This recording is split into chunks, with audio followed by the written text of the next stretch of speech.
right. Welcome back. Episode 3 of Bros, Brews, and Game Reviews. I'm JD. We got a pretty fun episode for you today. We got a ton to talk about Lightfall, the new Destiny expansion Paul is very excited about. But with me today is Drew. How's it going, Drew? I'm doing real good. How are you, brother? Not bad, not bad. Get any gaming in? I have not. We've been super swamped at work and with my daughter. I've actually been playing more phone games than I have been playing any PC games. So yeah, I know how that goes, man. You're kind of the busiest out of all 5 of us. So, well, I try to get some time to do that kind of stuff, but I just haven't had a chance to get on my PC. I haven't even booted it up probably in the last week and a half, maybe. Yeah, that's right. Cutscenes get a break from the skip button then. Also with me is Connor. Connor, how we doing? Oh, pretty good. Nice. Kind of like Drew, I haven't been able to game too much the past month. Spent some time down in Utah and got that Firebird finally. But it was a good chance for me because I finally got to mess around with my Steam Deck a lot more instead of it just sitting next to my PC all the time. Yeah, so that's what I was going to talk to you about that today because I know I think the only one of us that has one. I don't think Dano ever bought one. Yeah, I think you and I are the only ones, and you're the only one that's actually deep dived into it and the whole Linux system and everything. Oh, yeah. I swapped the hard drive out on it and everything. Yep. So we'll get into that later. Oh, yeah. Yeah, we can do that later. Also, Paul. Yes, sir. I think we have a general idea what you've been playing. Yeah. Yeah, it's Destiny. Yeah. By Bungie. Surprise. Yeah. And also, we brought in a little special guest to help Paul with Destiny Talk, Bryce. One of Paul's high school buddies. Bryce, how's it going? Good, man. Thanks for having us. Me. Us? Me? Yeah. Us. We? Me and Paul are paying now. No. I think we just got a deep look into his mental state there. We're going to get some different sides of him today. Yeah, just so everyone knows, me and Bryce, we went to high school together. I played in a band, and then he was also playing in another band, and both of our bands were kind of just friends. It was a polka band, if I remember right? It was. Yeah. It was Russian polka. Yes. Bluegrass. Yes. Mixed with Screamo. Yep. Yeah, it's kind of interesting how it worked out. When I came back up to Montana, I hadn't talked to Bryce in probably, at least 6 years, because 2015 was when we did that little ride over. Yeah. And oddly enough, when we hooked back up, he was playing Destiny. I was like, dude, let's tear it up. And we've been just knocking out raids for like the past couple months. Nice. So it's been kind of cool. Yeah, a lot of fun. You and your wife, if I'm not mistaken. Yeah, Destiny's kind of a family affair in my house. Me and my wife play a lot together. My son plays, and my daughter's starting to play it too. So Nice. That's always exciting, man. I can't wait to do that with my kids. Yeah. But, well, to start the chatter off here, got a BItterroot Brewing beer today, Livin Lite. 4.8%. Doesn't seem bad. It's got a really cool label on it. It's almost like old school, like root beer looking. Yeah. Cool label. A little nervous. I've found like 2 IPAs that I even like. But Yeah. So full disclosure, I only picked this one because I knew we were going to talk about Lightfall. yeah. So Livin Lite is probably the closest beer I can find to Destiny. 4.8%. I don't know if you mentioned that or not. I might have. We'll mention it again. 4.8%. 4.8 for those that didn't How many hear. percent? Bryce, did you see the percentage on that? 4.8. Okay. Oh, wow. Okay. Paul, what's good percentage on confirmation, this one? Bryce, can you run that by me one more time? What was it? 4.8. I think it's 4.8. 12 fluid ounces, in case you're wondering too. Ooh, nice. How many? 8.4 ounces. Holy shit.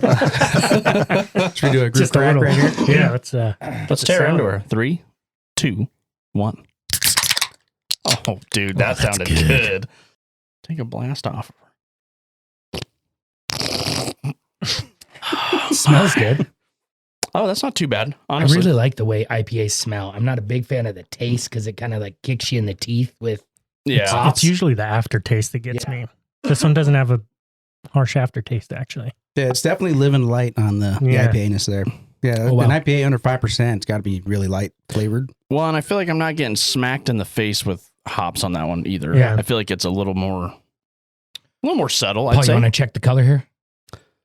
So we got a waterfall. That is We have that cups. is pretty light. It's a decent Yeah. light. Maybe a little amber color. Yeah, it'd be more of like a more of a darker blonde, I think. Okay. You Dirty blonde, some would say. A little bit, yeah. Mm-hmm. Yeah. All right. Connor, do you want to give us a little? I think try.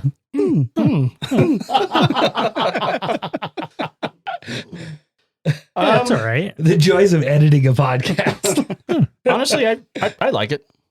I think it's pretty good. I'm not over the moon about it, but No, if you're if you even mildly enjoy IPAs, I'd say you'd probably like this. Yeah. It is a local brew to Montana, so I was able to find it in Walmart. So I don't know outside of Montana what that would look like. But yeah, BItterroot Brewing out of, was it Hamilton? that's what I'm looking for. I can't remember where they're out of. Hamilton, Montana. Yeah. Oh, okay.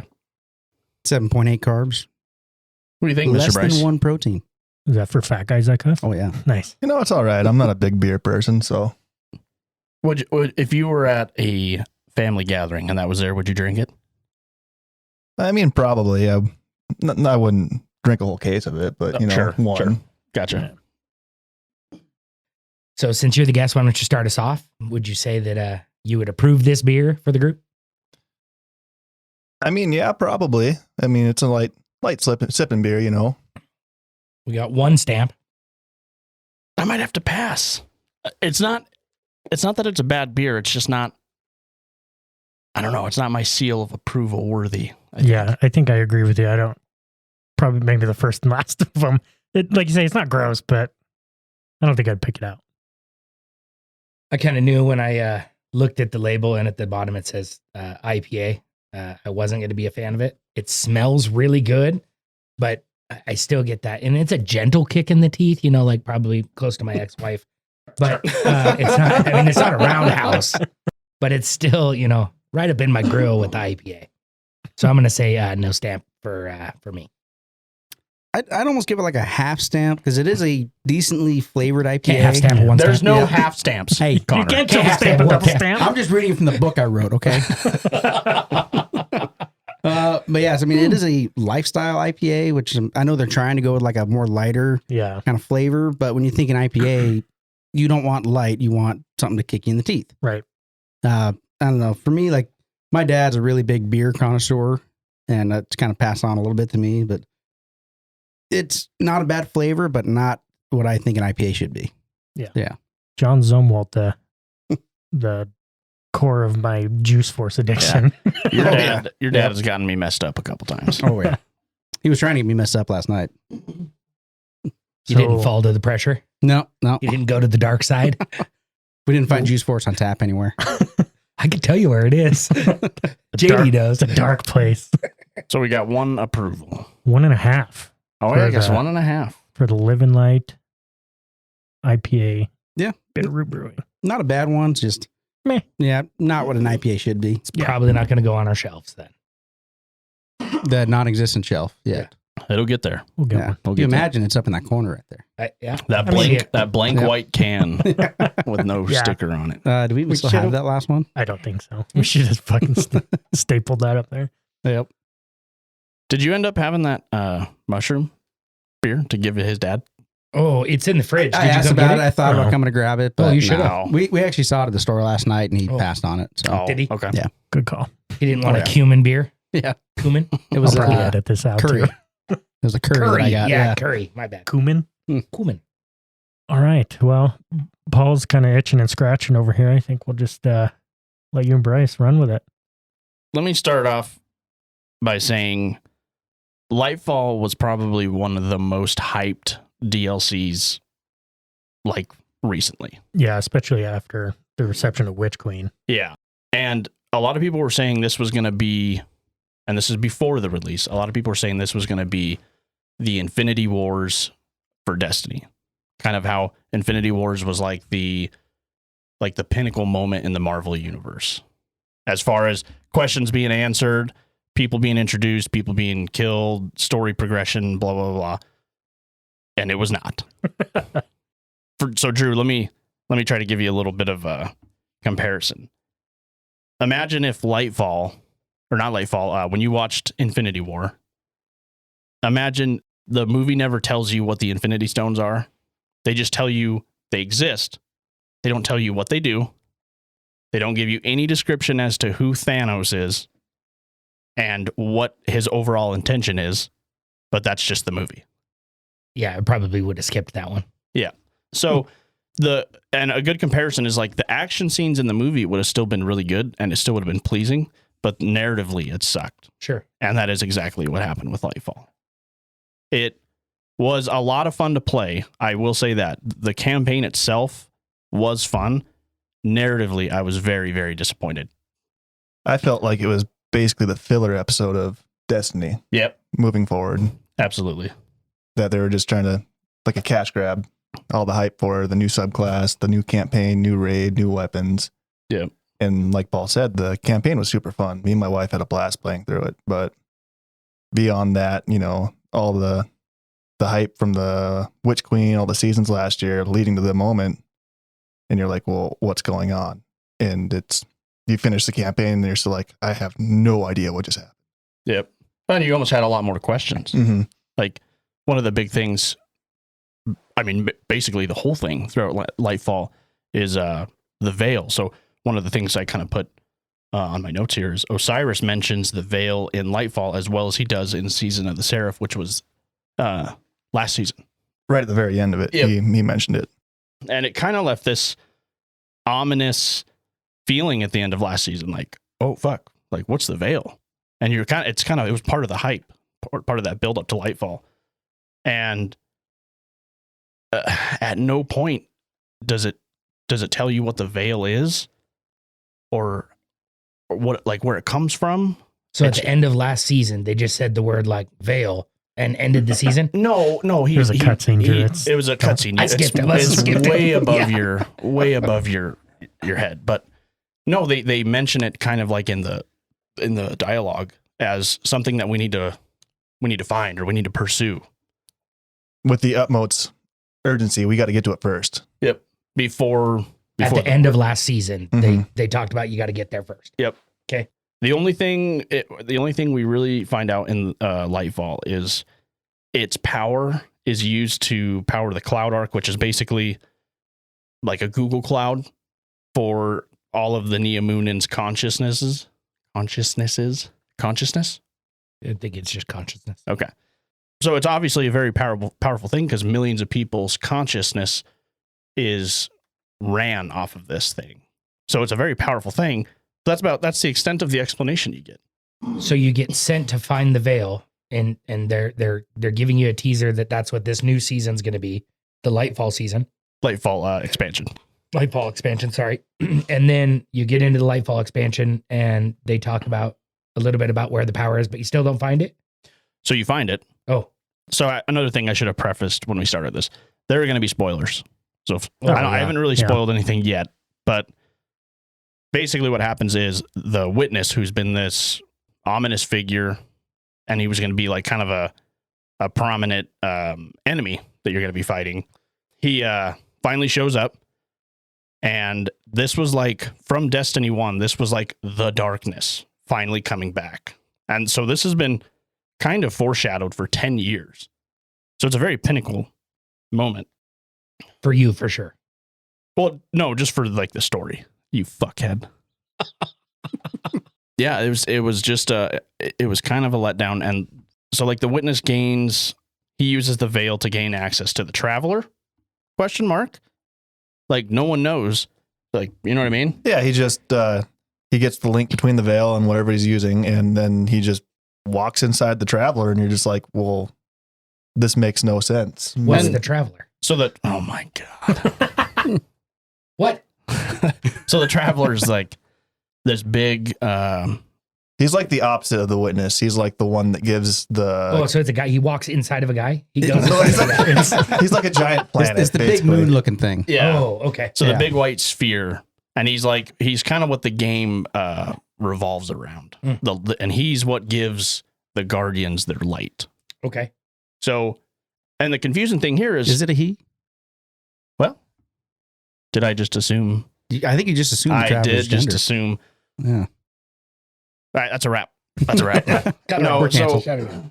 one of the things that really threw me off, again, spoiler, is once the witness gains access to the veil, there's a cutscene where the veil blasts the traveler with some sort of like paracausal energy, but then I was reading things on Reddit that said it's not actually hitting the traveler. What it's actually hitting is the witness, and the witness is a couple 100 miles away from the traveler.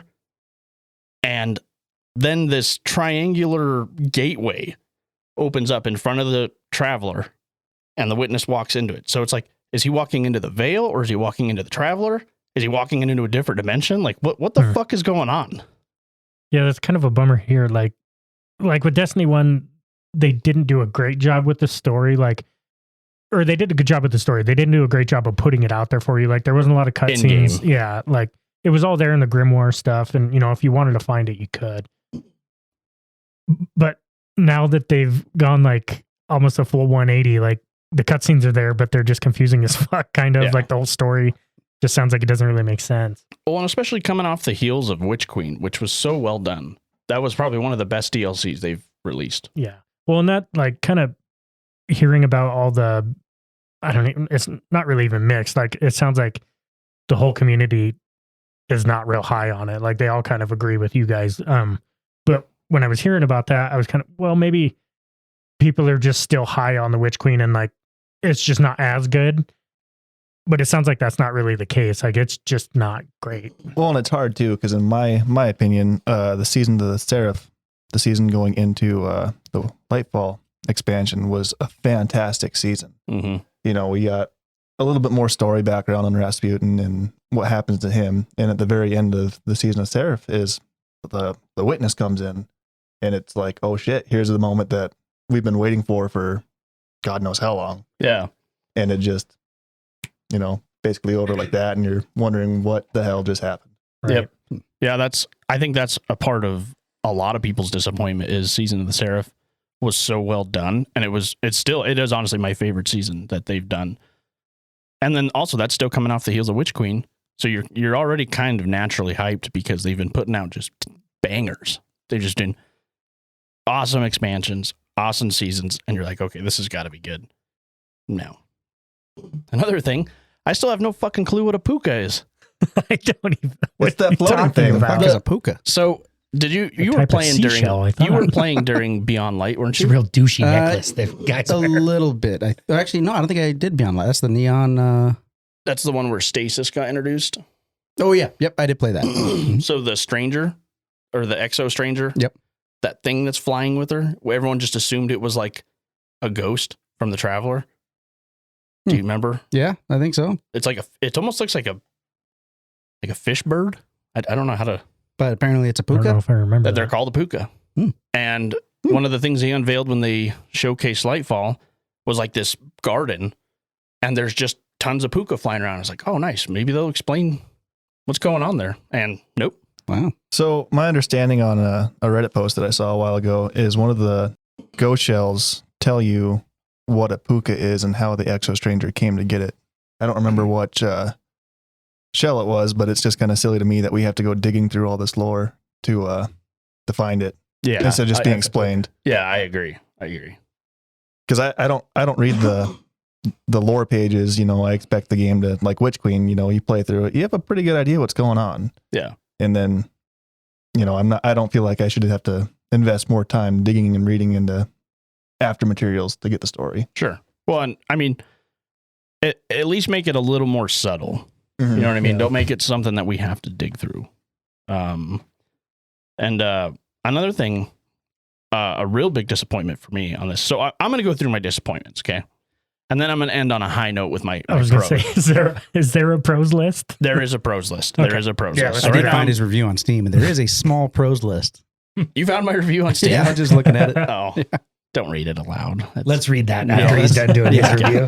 I want to read that. So one thing that also really bothered me about this DLC, and I think this kind of, I don't know if this is laziness on people within Bungie, or I don't know what in God's name was going through their head, but I think Bungie really missed an opportunity to close an arc between Keitel and Callus, which I know you don't know who that is, Drew, but they were two very big characters throughout Destiny, and they're father-daughter combo. They were actually very big. They're big people. Yeah, they are. So the whole Keitel Callus thing started in, was it Season of the Hunted, or know. What was the Keitel came into about Season of the Chosen? I think that's the name of it, where we got to go and challenge her so she comes to our side. Yeah. Wasn't that like when the Battlegrounds first started? Yeah. If I remember right? Yeah, I think it was Chosen. Yeah, I think you're right. But basically, this is a father-daughter combo. And the father is evil and bad, and the daughter's also kind of evil and bad, but she's the first one in thousands of years of her species to try to actually make an alliance with another species. And that species is the Guardians. And ever since Keitel kind of split away, they've always shown this animosity between Callus and Keitel, kind of like a subtle thing. And Lightfall did a okay job of emphasizing that feud, father-daughter feud. And at the end, it almost looks like it's about to become like a fight between them. Yeah, and you carry on trying to find the veil or protect the veil, and the fight happens, and then you just don't hear anything about it. And Keitel gets on the comm and says, "I can't hold him anymore. He's your problem," basically. Yeah, like, and the thing that got me the most jacked when I first played it was this scene happens where Keitel's just kind of standing there like real warrior-like, and it looks like they're about to have a showdown between Callus and Keitel. And I was really anticipating it, and I was getting pretty jacked, and then all of a sudden you had to leave. And I was like, am I just going to have to assume they fight? That's weird because they've always done really good like set pieces in their cutscenes of big battle. Like when Destiny 2 first launched and you see the tower falling. Yep. And all that shit. And then I can't remember where you go, but it's when they give you Sunshot and you're going through that entire little battle at the beginning. Oh, like at the tower? Yeah, I think that was that against Callus? No, that was Gaul. Gaul. Yeah, I'm sorry. Yeah. Yeah, fuck, that's just disappointing because they've always done such good. Their cutscenes have always been really epic, and especially when it comes to fight scenes like that. Yeah, and I mean, if you really kind of dig into the lore, the whole separation between Keitel and Callus actually goes back to right around that time, the Red War, because that's when Gaul exiles Callus and takes over the Cabal Empire, basically, and he takes his fight to the Traveler. But yeah, that's another great example. Yeah. One quick thing I missed about Callus. I don't know if I just missed that season, but last thing I remember of Callus was the Leviathan raid. Yep. And you kill basically a robot version of him. Yeah. So he was actually alive the whole time? Is that? So I think he tries. So the whole thing with the Leviathan is he tries to explore darkness. Okay. And the Witness kind of has him under his spell in a way. I think. Is that right? Yeah. Because Callus is very greedy and is looking for more power and more, treasures and stuff. And the Witness promises him that. Okay. I guess I always just assumed that Callus was dead and a robot version was like running the Cabal. So I think Callus, and I could be wrong here, but I think Callus was always on the Leviathan, like he himself. But I think he was basically watching from afar. Okay. And I could be wrong. And if I'm wrong, I apologize. But that's kind of how I always assumed it went as far as the Leviathan goes. There was that one exotic mission I can't remember what season it was, where you get Dead Man's Tale. Oh, yep. And from what I remember, I think we were on the ship looking for Callus because that was his ship, and that's when he jumped ship. I remember finding like the little the holograms of Callus's head. Mm-hmm. Oh yeah. Oh yeah. Yeah, I do remember that. What was it called? Prophecy? Presage. Presage. Is it Presage or Presagi? It's Presagi. Okay, you shut your mouth. I think I could probably help with this. It's 2 M's and an N, if I'm not mistaken. Name Pam or Pam? So, going back to the campaign itself was fairly short. That's another complaint I would have. I will stop you there though, Paul, and tell you that it was the same amount of missions as Witch Queen. So length in time though? Well, maybe not length in time, but it was like 8 missions and 8 missions. Oh, okay. Just so you know. It felt shorter to me. Was there an option to do like a legendary version? Yep.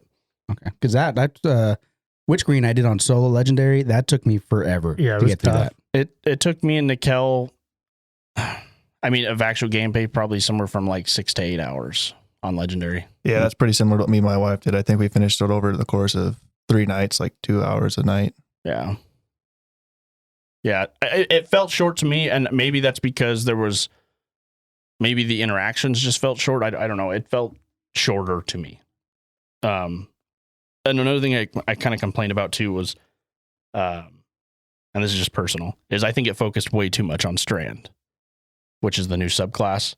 I feel like the story was kind of shoved to the side, and it was just very Strand focused, which it wasn't really that much. It wasn't really that so in Beyond Light. Yeah, Stasis was really, you had to discover it throughout the whole mission, their campaign. Yeah. And it wasn't, but even so, because you do that in Lightfall too, but it's like just the way too big of a piece of the campaign, I think. Yeah, there's like sections that you can't get across because you need the Strand abilities to Spider-Man your way through everything. I've seen some pretty cool videos of TikTok where like guys shoot a rocket and then they'll strand themselves to the rocket. Yep. Like, We tried to do that for like, I don't know, 40 minutes on the King's Fall raid the first week. It did not go well. It's hard. It's very hard, but the Strand itself is awesome. I think it's very fun, and it was very well done. I think it was just kind of shoved way too much as a centerpiece for Lightfall. Yeah, Strand is definitely my favorite thing about the full expansion. My last con, and then I'll go into the pros, if you guys are cool with that. Yeah, go for it.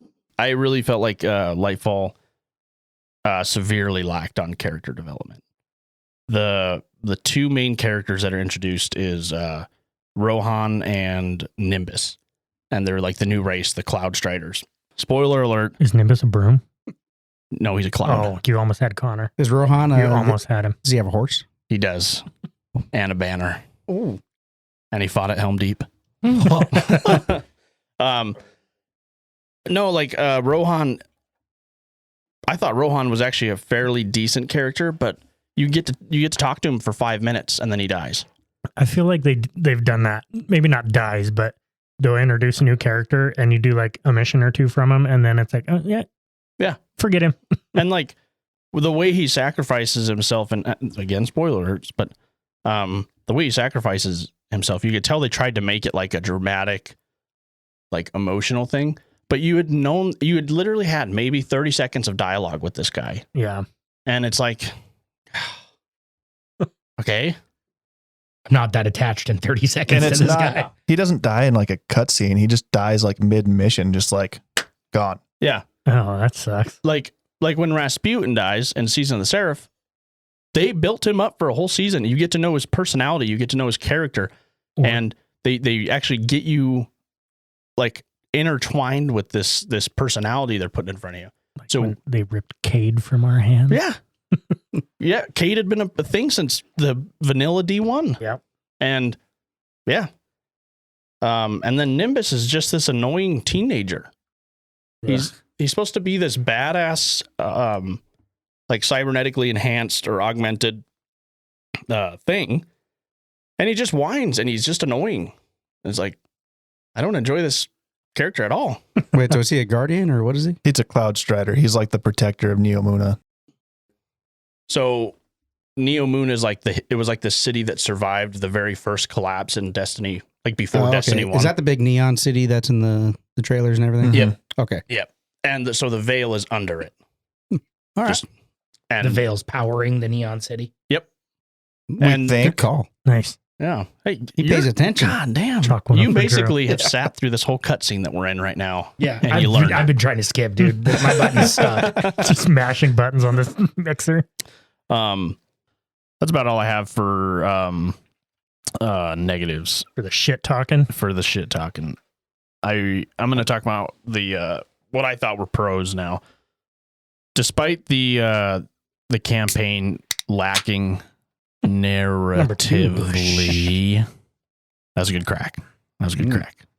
I'm bringing it up to a third quarter stamp. A third quarter? 1 3/4 A stamp. 3/4? Yeah, 1 3/4 stamp. Oh my god. But yeah, anyways, the campaign, despite lacking narratively, it was fun. Like the gameplay itself was fun, and it felt smooth. You know, a lot of times when new DLCs drop, they have like bugs and stuff. But I got to give it up to Bungie credit when credit's due. It was fairly smooth, and it was fun to play. How were the server wait times when this one dropped? Were they? I went right in. Good. I hadn't actually. Did you have a queue time? So I didn't get home until 5:30 that night, and I don't think I got on until about 6:30, 7 o'clock. I had no problems. Yeah, I think I got on that morning. Nice. Because I had the day off, and me and Nikel made a day of it, and yeah, no queue times. Did you just lock Ansley in the bathroom? No, so we actually took her to daycare that day, Just so you could game? Well, we saw like You this. can say yes. No, you can say yes. I'm gonna say yes, but hear me out. It gave us a little bit of a date day, and I let her go play with kids and get some energy out. Yeah, whatever helps you sleep at night. Yeah. I sleep- Destiny date day, yeah. It was a date day. Anyways, aside from all the harassment, the legendary campaign was a fun challenge. I didn't think it was insanely difficult, but it was definitely hard, but still fun. You know what I mean? Strand is, I think, very well done. It's insanely fun.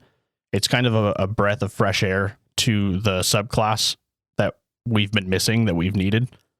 What do you think, Bryce? You know, and Strand it's so different from like Solar, Void, Arc, Stasis. You know, like Stasis is real good for the ad control and slowing things down and freezing everything. And for mating a hunter, you know, Void's good for damage. Strand is kind of the best of both worlds, where I can ad clear, and then I have Super, the special ability that, you know, does pretty good damage. Yeah, I think the hunter puts out the most damage on supers right now. And you warlocks are probably going to get it nerfed because you're not the master race anymore. Fuck yeah. Fuck yeah. Fuck them hunters. Being said, I am probably going to second main hunter. Because you have commitment issues. You can't just stick with one. I don't know about you, Bryce, but I thought the public space was very well done. Yeah. I really like the aesthetics of Neomuna. You know, you feel like you're kind of Spider-Man when you're using Strand and grappling around and flying around the city and stuff. And Yeah, and like this cyberpunk air. It's really, what's the word? Like neo-punk. Like Blade Runner-ish. Maybe? I don't know. I cyberpunk, like that's kind of what comes to my mind. I would say cyberpunk, yeah. It's very, very well done. Like the futuristic sci-fi cyberpunk look, they did a very good job. So they actually let you use your abilities and shit in the tower, the Neomuna? Yep. I think that's the only way to get off the tower of Neomuna is just to grapple into the air and fly off. Yeah. That's sweet. It is pretty cool.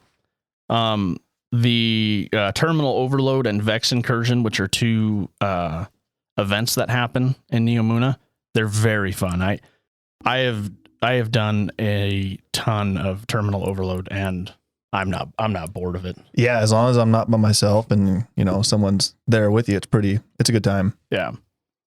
And one of the reasons it's also pretty fun is because one thing Bungie did last season, it was one of the big updates, is they scaled the difficulty. So it's no longer where you can just load into a public space and you just dominate. You can just fly by things. You have to like deal with them because they scaled the general difficulty of general public space up.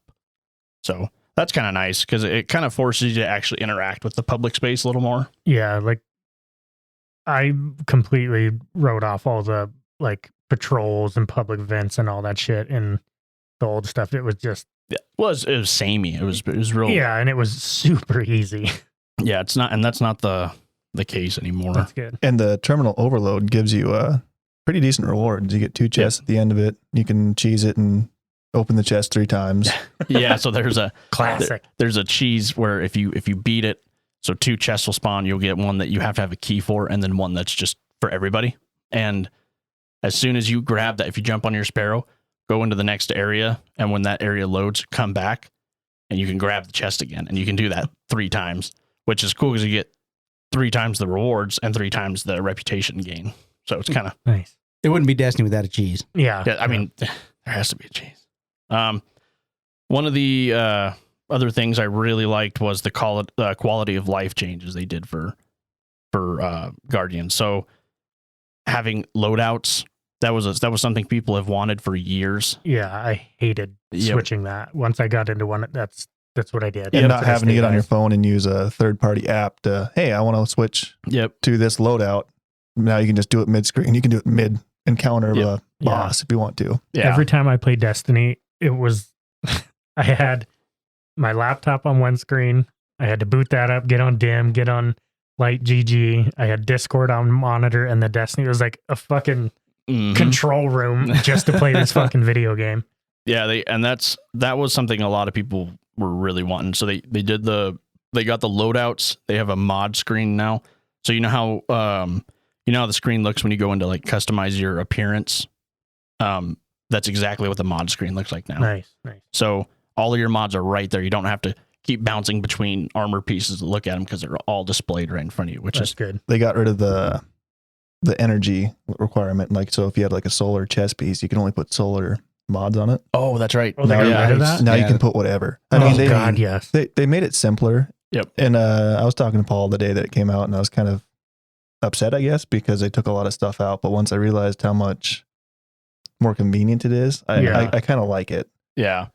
Yeah, there were definitely some builds that were insanely potent before this change. And I would say they're probably as potent. They might have had a little bit of a nerf, but not much. Yeah. But it is nice because now you don't have to have like a solar helmet, an arc, gloves. I was just going to say that I had like one of each of the main on each piece of gear. And, like for pre-Lightfall, you always had to have like 6 different pieces of armor for your 6 different builds. Yep. And now if they have similar stats, it doesn't matter, Mm-hmm. Yeah. Yeah, it's definitely streamlined build crafting, which is what a lot of people wanted that for a long time. Well, and every time dim would go down, it was a nightmare. Game was unplayable. Yeah, just can't play. I hated it, dude. People have become so used to having dim and light.gg that when it's down, it's almost like a different game. You're like, I don't want to go to do this. That's like when the last dungeon came out, Spire, and dim was down for like a week, and people were trying to clear it, and they're like trying to do all these different builds, and they're like, I have no idea how I set this up anymore. So I know light.gg is like the gear, like finding god rolls. That's where you do that. What does dim do? It's it's Destiny Item Manager. So you remember back in Destiny 1, well, actually I think it's still a thing. The app? Yeah. The app. So it's basically the app. Okay. You can transfer items from vault to character to character, without having to go to the tower and go to the vault. Okay. But you can do like builds off that too, like people post builds. Yep. So if you watch it, if you have a content creator that you really like and he posts a really good build and you want to try to run it on your character, most content creators will post a dim link to the build, and you just go and it copies it. You paste it in dim and it'll just auto equip everything. Oh, wow. The worst part about that is if they had a different armor piece, like it would say like some of it didn't work. And so you're like, well, what the fuck didn't work? Yeah. Like it would still copy the mods over if it was able to, but if it was a different armor piece, it would give you an error and you're like, well, shit. Well, and I think what dim does now, actually, I don't know if there's a Destiny thing or a dim thing. If you don't have an armor piece that person's using, it'll try to grab something of similar stat. I think they did start doing that. But yeah. If it couldn't, it was, I don't know, just misleading. And I didn't know for the longest time that dim, you can tell it like, okay, I want this much in resilience, I want this much in discipline, this much in mobility, and it'll try to find that for you. Like when I used build crafting, I had a piece of paper and a calculator trying to figure out, okay, that'll get me to here, that'll get me to here. If I put this, Yeah.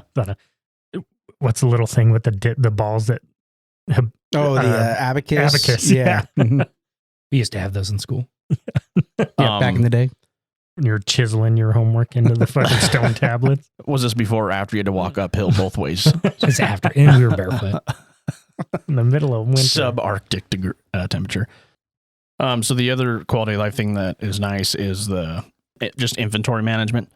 So gone are the days where your inventory just gets filled with engrams. So you have an actual engram tracker.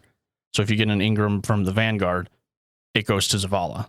and it just stays at Zavala. Oh, nice. Yeah, because you could only Good. hold, what was it, 8 engrams? I think I thought it was 12, Well, yeah. Yeah, Yeah. it wasn't a lot. But it fills up quick. Yeah. Oh, yeah, with the, oh, shit, what are the shitty ones called? Umbrals? They're not even there anymore. Oh, thank Umbral God. Ingrams are a thing in the past. Now Dead. it's broke up into Vanguard, Crucible, Gambit, Gambit. all the vendors. Yep, all the individual vendors. Good. Seasonal. So like do you have to visit them to go pick it up from them still? Well, you use the vendor screen and you can just cash them out to whatever you Oh, want to focus them okay, to. So, like for the season, I don't even know what the name of the season is. Season of the Defiance. Yeah, so I have like 22 Ingrams just sitting in the vendor screen, ready to go whenever I decide to start focusing them. Okay. But the nice thing is in the inventory screen, there's a little node you just hover over, and it'll show you all the vendors, and it'll show how many you have at each one. Okay. That's So not bad. So if you need like a really good linear fusion rifle and only the Vanguard has it, you have 20 Vanguard Ingrams. You can go there and just buy multiple rolls and hopefully get a roll that you want. Gotcha. Another thing they fixed too, and I'm sure a lot of people, if they hear this and they're Destiny players, are going to be cheering, is the deep sight drop rate. They cut that way down. So basically, if a weapon isn't craftable anymore, it doesn't drop with a deep sight, which is nice. So you don't have Yeah. a million. Useless. Well, not useless, but Yeah. yeah. My last pro, the cutscenes were done, were pretty well done. Sorry. Did you- It was uncontrollable. Oh, yeah. No, the cutscenes, as horrible as the campaign was for me narratively, the cutscenes are very well done. Like visually, pretty well done. Did you think so? Yeah, it besides not knowing what's going on, they're pretty cool. You Yeah. know, I thought so. especially all the interactions with like Alice and the witness and Yeah. That, I mean, and you know Bungie, they do cutscenes very well. Yeah. Yeah. That was one of the big disappointments. And I think across the board, people had with D1 was they just weren't there like at all. Yeah. And then with Destiny 2, they obviously went crazy with it. They do a really good job. I mean, just from Halo up, Mhm. their whole resume of games is all really good on that end. Only other thing we have to talk about with as far as Destiny's concerned is the day one raid that just came out. How'd it go? Not good. So for people that are listening that don't understand, a raid is like the end all be all of content for Destiny. It's like what you strive to be able to complete in the game, and they're normally very, very long. So the rest of the game is just a build up to be able to perform the raid. In a sense, yeah. Like Gotcha. You're just getting your light level up, your guns up, your gears up to focus on that raid that releases once a month and once a year. But once yeah, a year. yeah. Holy Usually- smokes. well, we got 2 last year with the Witch Queen and then a D1 raid, King's Fall, Oh, that's right. That's came right, yeah. out in like August. Yeah, I think you're right. Yeah, so that's kind of in a nutshell what you're doing in Destiny. You're getting to the point where you can do these raids, and then you enjoy the rewards from them. So this one's called Root of Nightmare, and it dropped Friday at 10 o'clock our time, Mountain Time, and we loaded into it Friday night, right? Yeah, I think Paul said we'll start at 7:30. We got going at 9. Sounds about right for Paul. Yeah. That's about right. He was actually on time then. Maybe Yeah, his my, mic. my wife has figured that out too. Well, Paul said 7:30, so I got like an hour to play Harry Potter. So one thing that a lot of for our listeners, when a raid drops, there's usually what it used to be was there was a 24-hour period after it dropped where the entire world would race to see which team beats the raid first, and then that team would get a set of rewards that no one else gets. Isn't there like an emblem or something that has the team name? I think so. Yeah, I can't remember what it was, but when Vault of Glass dropped again, that was a big worldwide race, and it was the Say same that thing. again. Say- Worldwide race. But yeah, I remember seeing. I can't remember if it was an emblem or like a T-shirt that they got, something like basically that commemorated their whole team name. they do have rewards still going till the 22nd, I believe. I think it's a coat that you can, if you beat the raid, you get to buy it. Yeah, you get the opportunity to buy it. $150 coat if you buy the game. And But in game, Destiny coat. All have your no monies life and- belong to us. but in game there are rewards specific to people who are number one. So I do believe there is one emblem those players can have, on their name that only those people get. But then there's also an emblem for beating it within that 24-hour period, regardless if you were first or not. One of the big stinks people have given for this was they extended it from 24 hours to 48 hours, which I don't really care. Yeah, but It's finished it like- anyways. Yeah. You're still within that weekly reset. Like, Yeah. chances are you've done most of your pinnacles and shit by then. So, like, that extra 24 hours, is it? well, and I thought it guess was- it's buying a couple people some time, but Yeah. And I thought it was cool that they did that because, a lot of us, work Monday through Friday or, Yep. Paul has no idea what he's going to do one week to the other. Yeah. And, Yeah, if it works he- out. If he he has doesn't know what he's going to do hour to hour. False. he's He'll going be to on TikTok. What do you do it after He's he going gets to full? Destiny. Going home, playing Destiny. No, but so we jumped on Friday night in contest mode because the race was still going, and it puts you 25 light level under. it caps you at 1780, and I think the raid's at 1810. Okay. Oh, God. So it forces you to be under level, and we spent the first 4 hours on the first encounter, couldn't get it. Then last night we tried it again, finally got it after another 4 hours. So 8 hours total. We got past the first encounter. There's 5 encounters. There's four totals. Okay. Wow. Well, and to recap on that, the first time I raided with Paul and his wife and my wife, it took us 3 days to do King's Fall. Yeah. Yeah, I was in on that one. Oh yeah, you were. Yeah. Oh yeah, you're in the first Yeah. half of that. That's right. So to give you a little perspective, I think it was the Last Wish raid when it came out. The amount of time it took for the first team to beat it was, I think, 17 or 18 hours. Wow. I think I saw this one was 2.5 or Yeah, 2:45. It was pretty quick. Yeah. So we really suck compared to those guys. yeah, clearly. But But I need to also say this too. Half the raid is Paul going, "Let's go," and he runs out there and he's starting it. And we're like, "What are we doing, dude?" well, the thing that really fucks us is no one in our team yells, "Guardians make their own fate," except for me. We started to in the end. I think that's why we got it. Yeah. But what I've experienced of the raid so far, I actually really enjoyed. I actually thought it was the atmosphere is really cool. The encounters are really cool. From what I've seen so far, I haven't spoiled anything. I haven't looked up any YouTube videos of end game content for it. So it's still all going to be a surprise to me until I beat it. Yeah. I didn't have that level of self control. I went in. Feed it all to me. That's about all I got, honestly. Just to kind of wrap up my review, or our review, is Lightfall was, to me, very disappointing narratively, but it was very fun to play. The gameplay was fun. The narrative stunk. Strand is really fun. It's an awesome addition to the subclasses, and the raid is very, very fun. You got anything you want to throw in there? No, I completely agree. And even with it kind of being a letdown narratively, I've always viewed Destiny as more of a social game. If I didn't play with my friends, I wouldn't play it. Sure. So as long as they keep something in a 3-man, 6-man activities, or woman, because we have wives playing with us. Yeah, we have 2 women playing with us now. It's nice.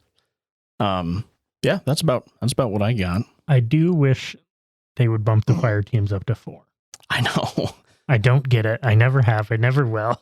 I don't understand. This is kind of a little tangent, but I don't understand how we live in 2023 and we're still making these AAA titles where you're limited to playing with 3 people co-op. It I don't doesn't get make it. sense.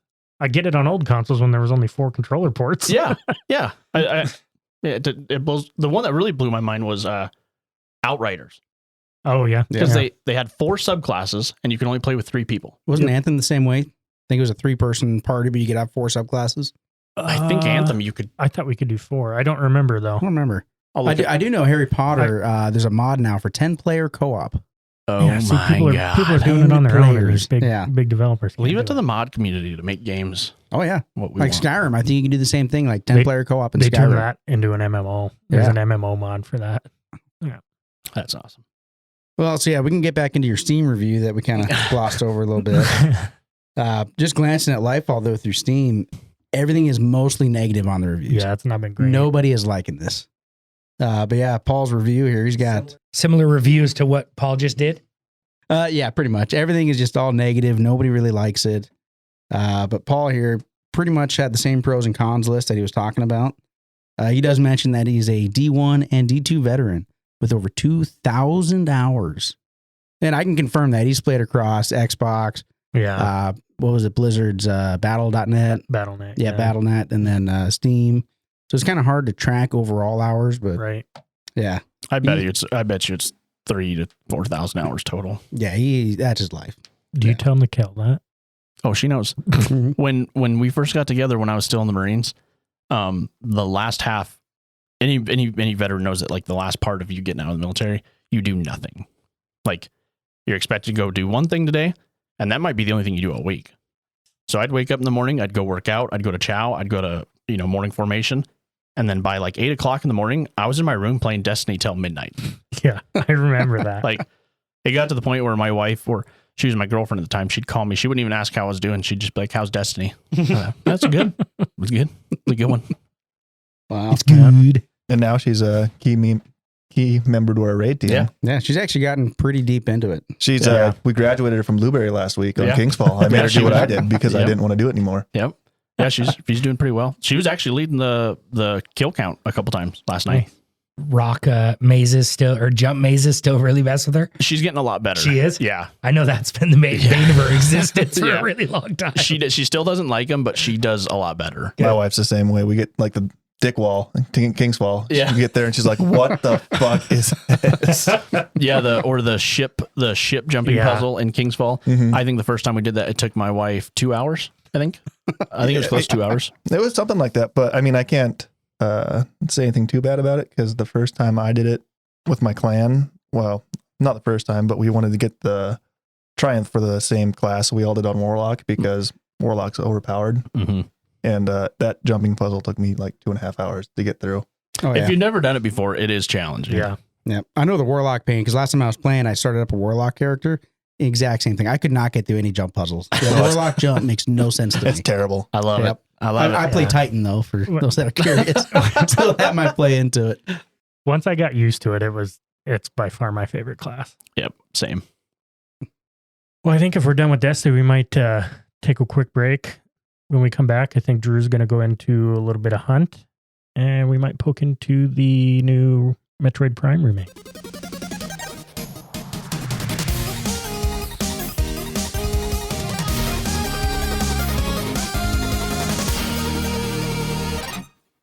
All right, welcome back. I think we're just going to let Drew run away with this one with some Hunt Showdown. So, like I said at the beginning of the episode, I haven't been playing many games as of late, but when I was playing a decent amount of games, me and my little brother, Daniel, for those that forgot Daniel, about him. he's been on a couple episodes. Oh yeah, or at we least should one mention episode. that. I feel bad we didn't mention it last episode, but Dan was in a bit of a busy time at work, so he's going to be absent for a few episodes, but we're hoping to squeeze him in on one if we can make the schedules line up. Video games for me have always been me and my little brother's like thing. So we would always play together, and it's kind of more of a social aspect for me than it is just the love and passion of playing games themselves. I mean, I do like playing video games, but it's always been like a way that me and my little brother were able to hang out. So him and I play. He's a big survival game guy. I'm not great at survival games, so he struggles through first-person shooters for me, so that way we can play together. And one of the games that we've spent quite a few hours on is a game called Hunt Showdown. And just a brief aspect of what it's about. It's all almost post-apocalyptic zombie outbreak, old Western style guns. So revolvers, lever actions, break actions, break barrels, breach loads. So anything that you can think in a video game that would suck because it shoots really slow, that's all you can have in this game. So, when you do shoot, if you shoot, you can't just spray and pray. There's Pick no your shots. UMP 40 full auto SMGs running around. And then all of your characters are in, Western garb and tattered clothes. And there's like some voodoo people, and it's just all really, the towns are all on fire kind of thing. And then there's, in the game itself, you can be anywhere from 1 to 3 players on your team. There again, just like we were just talking about, it's 3 instead of 4. So this one I kind of understand though. Like there's multiple teams going up against each other. Yeah, so. but I mean, you could easily do 4 here too. Yeah, you could. Yeah. You could have the option at least. Yeah. In the game itself, you start at a position in the map and you move towards little things that you see in this thing called dark sight. So you press a button and it brings up almost an X-ray vision style look. And it shows this white cloud in more of a dark background, and you work your way towards this white cloud. And those are markers that you activate that shorten the map down and allow you to see where the boss is. Now, all of the other people, and I think there's 12 people in the map, anywhere from 1 to 3 people in their team, are all going for the main boss. There can be anywhere from 1 to 2 bosses. But everybody has to get 3 clues to activate for them to be able to find out where the boss is that they're going after the clues. So we'll say there's 30 plus clues that you can activate for up to 2 different main bosses. And once you get those 3 clues activated, then the map shrinks down and shows you where the boss is. Then you go to that building and start attacking the boss. While you're going there, you're fighting against zombies and big monsters and small monsters, and then zombie dogs. And there's also aspects of the map that play against you. So there's like ducks in the water. So if you're running and you go to jump through a river and there's a flock of ducks there, or what would a ducks be? Gaggle? That's a geesems. A gaggle of goose. It is a flock? Yeah. Nice. What's goose then? That's a gaggle. That's a I think. gaggle. I don't know. I think that's a Do school. you hunt them? Cool's fish, I isn't just it? studied Yeah, I them. just He just knows shoot the them. sound when they die. It's a pod. It's a pod of ducks. I think it's still a flock. I think it's a school of pods. School of pods. Yeah. 2 M's and an N. Here, I'll Googleize it real quick. So if you jump through the river and you spook these gooses, they fly up in the air and give away your position. Crows do it also. There's some other aspects of the map that really play with you. There's even wood on the ground, logs. They look a very specific way, so I try to miss them, but you'll step on them and it'll break. I mean, it gives away your position crazily, so it's very sneaky. I really like how they do that. It just adds something different than staring at your mini map the whole time. Like with Call of Duty and all those old games, you played like 50-50. You'd just look up at your mini map, look back, and you just did that the whole time. So now you're actually having to pay attention to the world rather than rely on a mini map, which is, I don't know. I think it's really, really cool the way they did that. That's one thing I was going to touch on is that game is very audio heavy. Like running it through just crappy speakers, it can kind of be a disadvantage to you because if you hear shots from other players, it's nice to know like, hey, it's, southwest of us or something. Because if you can't differentiate the direction, you could accidentally run into that team, which there are people that play that game. They want to go fight other players, but I'd probably say a good majority of them want to go for the boss and the clues. So you almost want to avoid the players. You want to remain stealth. Yes, yeah. A lot of the game has to do a decent amount with stealth. So as we're running into those their campfires is actually what they are that show up in your dark sight as a white cloud, and you have to put the campfire out. We're constantly listening, and so I didn't know it at the time, but there's a specific reason why your headphones say right and left. Me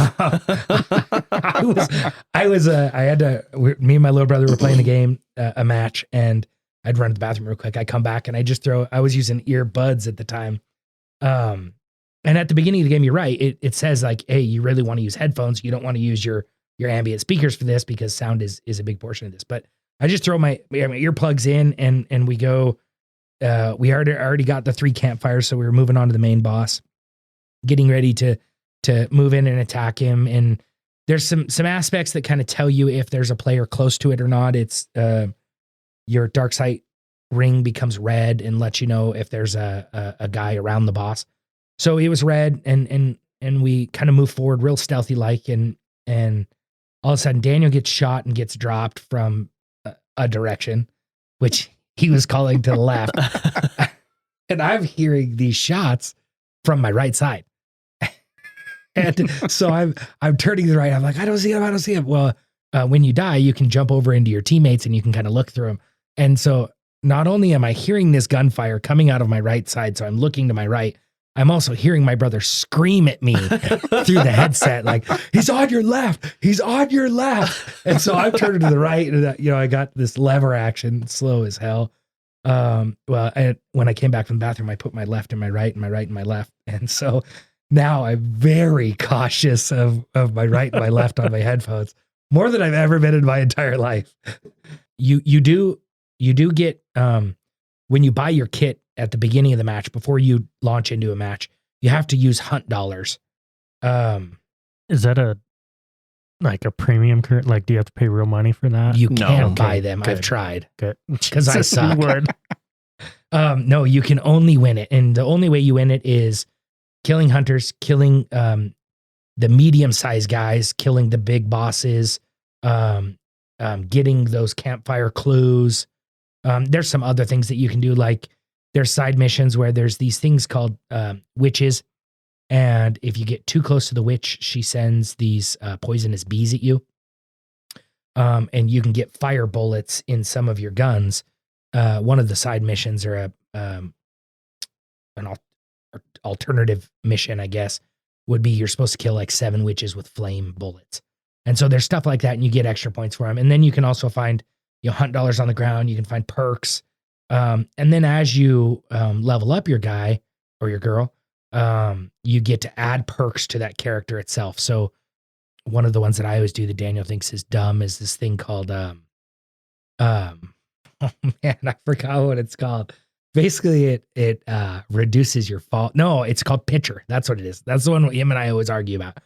So you get grenades, you get lethal and non-lethal grenades, and I throw grenades like they're going out of style. I mean, that's my go-to. And so I always do this pitcher. Well, it costs 6 perk points, which is a lot. I mean, that's probably the most. I think the most is 7, and the 7 ones are pretty sweet.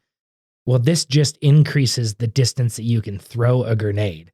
So I put pitcher on every time. Every time I get a chance, I put pitcher on, and Daniel argues with me about it every single time. And to the point where like we've even started a match trying to see who can throw their grenade the furthest so that he can prove me wrong.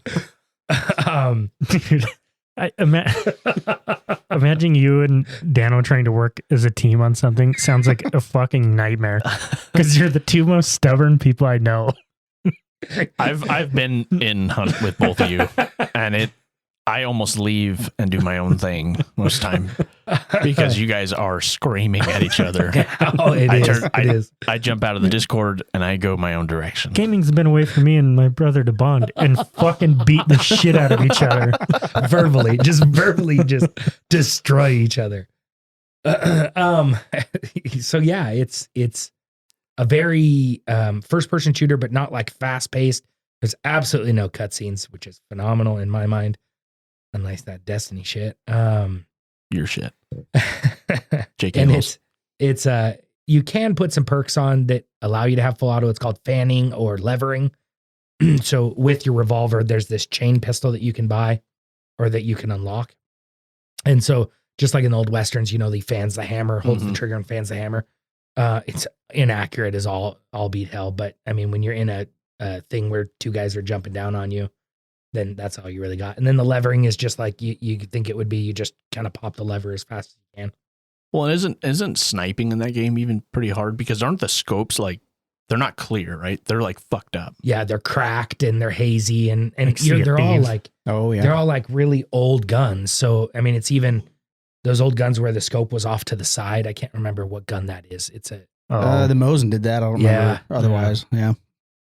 I think that's cool because it kind of keeps those sweaty players away to a degree. I mean, to a degree, but like a bit of fairness, kind of. Yeah, because like you can't just post up in one spot and snipe as well as you could in like Call of Duty or Rainbow Six or whatever. It kind of handicaps you to be that turd. Yep. And the benefit is, I mean, there's a lot of grind and a lot of loss if you die. So if you die, your character's gone. So the perk points that you've built for that guy or that girl, the money that you've spent or the hunt dollars that you've spent in getting their gear and their grenades and their guns, if you die, that's all gone. But you get a ton of hunt dollars for getting a character up to level 50 and retiring that character.